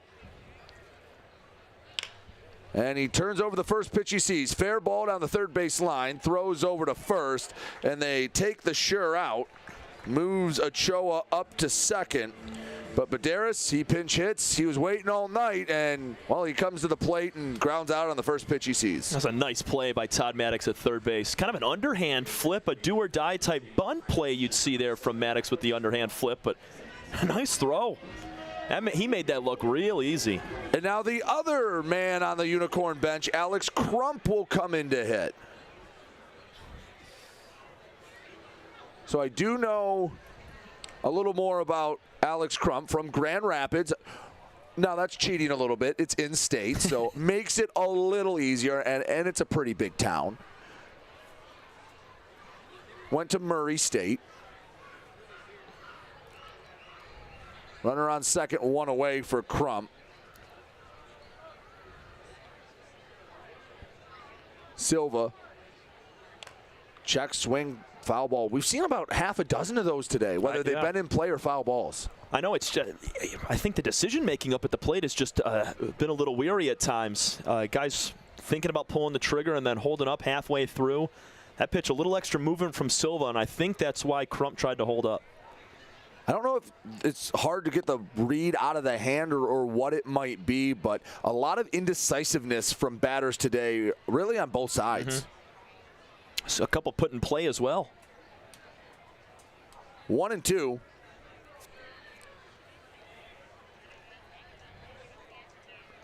The pitch misses away. 2 balls, 2 strikes. Silva doing a nice job with that slider, not connecting for a strike on that pitch, but only going slider, four-seam fastball. Maybe he tries another wipeout away on the corner. He's got a 2-2 count, so he can afford to miss with a fastball as well. 2-2. Misses upstairs, 3-2. Got to give credit also to this Unicorns bullpen. I know they gave up a full 7 runs on the board, but scattered through each guy, I mean, handling their inning between Colucci, Tomasic, Severini, Ballman, and Bonnet. Swing and a miss, and the Unicorns are down to their final out. Silva, first pitcher since Pierce Banks to record the punch out. And that brings up Sherman Martin III. Now, we're not going to cheat from Sherman Martin from Chicago. But what do you got on Roosevelt University? Because I actually have something on this one. Roosevelt. I mean, he spent time at a few different colleges. I went with his last one. Oh, yeah, true. He went to Roosevelt. They were at NAIA school. He spent 1 year there. And then Missouri Baptist and NAIA school. And then College of DuPage in Illinois. So I can't tell you anything on the first 2 stops he have. But Roosevelt, now a Division II school. They are in Chicago, and actually when you're in downtown Chicago and you leave Soldier Field, like a block away, there's a big Roosevelt University building. They're actually the newest members. They're just joining the GLIAC, so they'll be in and around Michigan a lot. The third team in the GLIAC called the Lakers. Interesting. Yeah, so that's all I got for you. They're green and white. That's about all I can tell you about Roosevelt. I thought Lakers would, I mean, we've seen them blue and white, yellow and gold. Yep. Or yellow, purple and gold, I'm sorry. I'd say if you're referencing Lake State, they're usually yellow. I'd say blue and yellow. I was thinking Kobe Bryant League. Oh, yeah. See, I was in college. Yeah, the Lakes of California. That's still one of the weirder ones. That and I mean, you move over and you leave from Minnesota where there's all the lakes to California. 2-2, check swing, and the game's still going on. Oh. All right, Sherman Martin is gifted another chance at this one. Got to give it all you got right here on 3-2. And as you mentioned earlier in the ballgame, this is a situation where you're just trying to work a quality at-bat, and that's what Martin III has done here today. 3 balls, 2 strikes, runner on second, 2 away. Ball 4, and Martin walks for the second time tonight. So not been a great night for the Unicorns. Martin's reached base 3 of his 4 times at the plate, so it's been a solid night for him as it's up to Patrick Baggett to keep this game alive. He just hasn't had the clutch swings around him. I know Martin's getting on, but also when he had that knock, that was the only hit of the day. That was to lead off the 3rd inning. So he doesn't even have a chance there to drive in a run by poking one out into center field.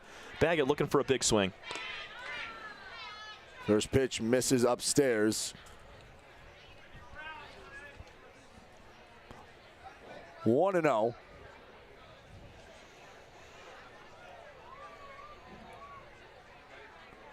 Patrick Baggett, one of the few USPBO players that has a triple, is that pitch I thought might have clipped the jersey. I thought I heard it. Well, and the way Baggett turned, he looked a little disgruntled, maybe just annoyed that he got an 88-mile-per-hour pitch at about the top of the rib cage. 2-0. 3-0.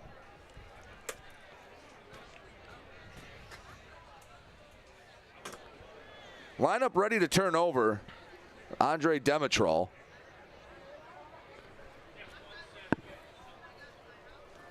So Silva comes set, swinging a foul straight back.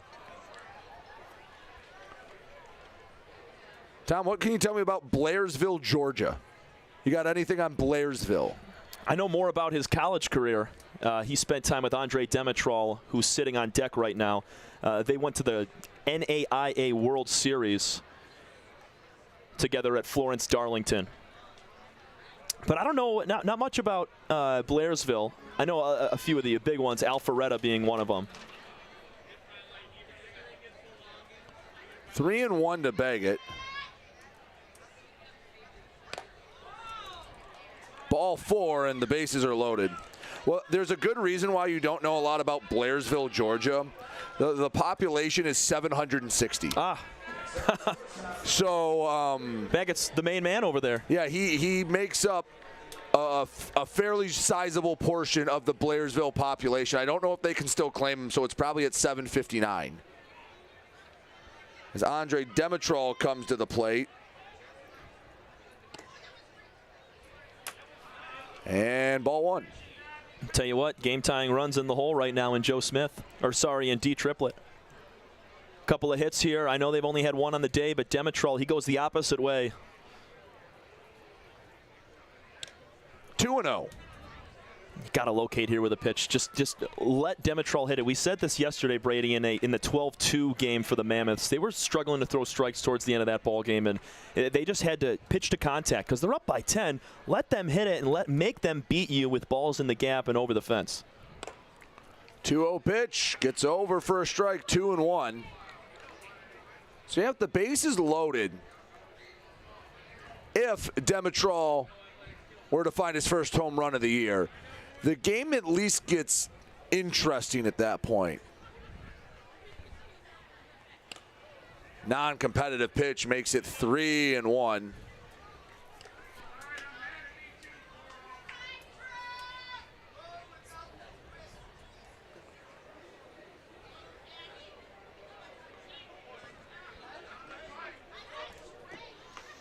Silva set. Called strike. Dimitrol, that teammate with Baggett. And I'm sorry, I said NAIA World Series. They went to Grand Junction, part of the Junior College World Series, Division I NJCAA for Florence Darlington between Baggett and Dimitrol. That can be solid baseball. Yes, he actually went around this time, and the game is over. The Eastside Diamond Hoppers get the 7-1 win. I think they just wanted to increase that left on base number for the Unicorns. Yeah, definitely. They left 9 on base in the last 3 innings. So a lot of base runners, only 1 hit for the Utica Unicorns is our final in 8, 7-1. The Eastside Diamond Hoppers, 7 runs on 7 hits. Powered kicked off by the Noah Marcoux home run. 1 run on 1 hit. A couple of errors for the Utica Unicorns is now the Eastside Diamond Hoppers back in control of first place. That's a big needed win right there for Eastside. They only scored 2 runs on 11 hits last night. We said water was going to find its level, and boy, today it did. A couple of big flies from Marcoux and Roos getting in on the score sheet as well. Schellenbarger and Ferguson all chipping in all the way around. It was a big day for Hopper hitters and also for Pierce Banks. Brady Beaton alongside Tom Cavanaugh, thank you so much for making us a part of your Friday night. Again, the Eastside Diamond Hoppers get the win as we'll be back tomorrow. Tomorrow it will be the Birmingham Bloomfield Beavers. They will be taking on the West Side Woolly Mammoths. You'll have Tom Cavanaugh. You will not have me. It will be Alex Johnson joining Tom in the booth tomorrow night for a couple of doubleheaders. 5:30 first pitch. Pregame starts about 5:15. Again, for my partner Tom Cavanaugh, I've been Brady Beaton. Thank you so much for joining us. Diamond Hoppers get back in the win column with a 7-1 victory. We'll see you guys tomorrow night.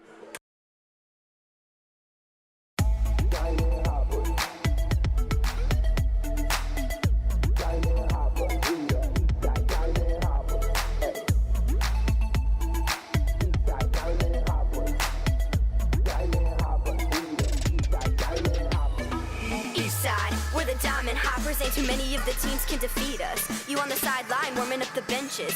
Need a lesson, I can show you, I can teach ya. You see a Diamond Hopper fan, point 'em out, ayy. Fly ball, catch a frog, walk it out, ayy. Every time we score, I'm throwing up my diamond. Both hands in the air, same timing, let's rock.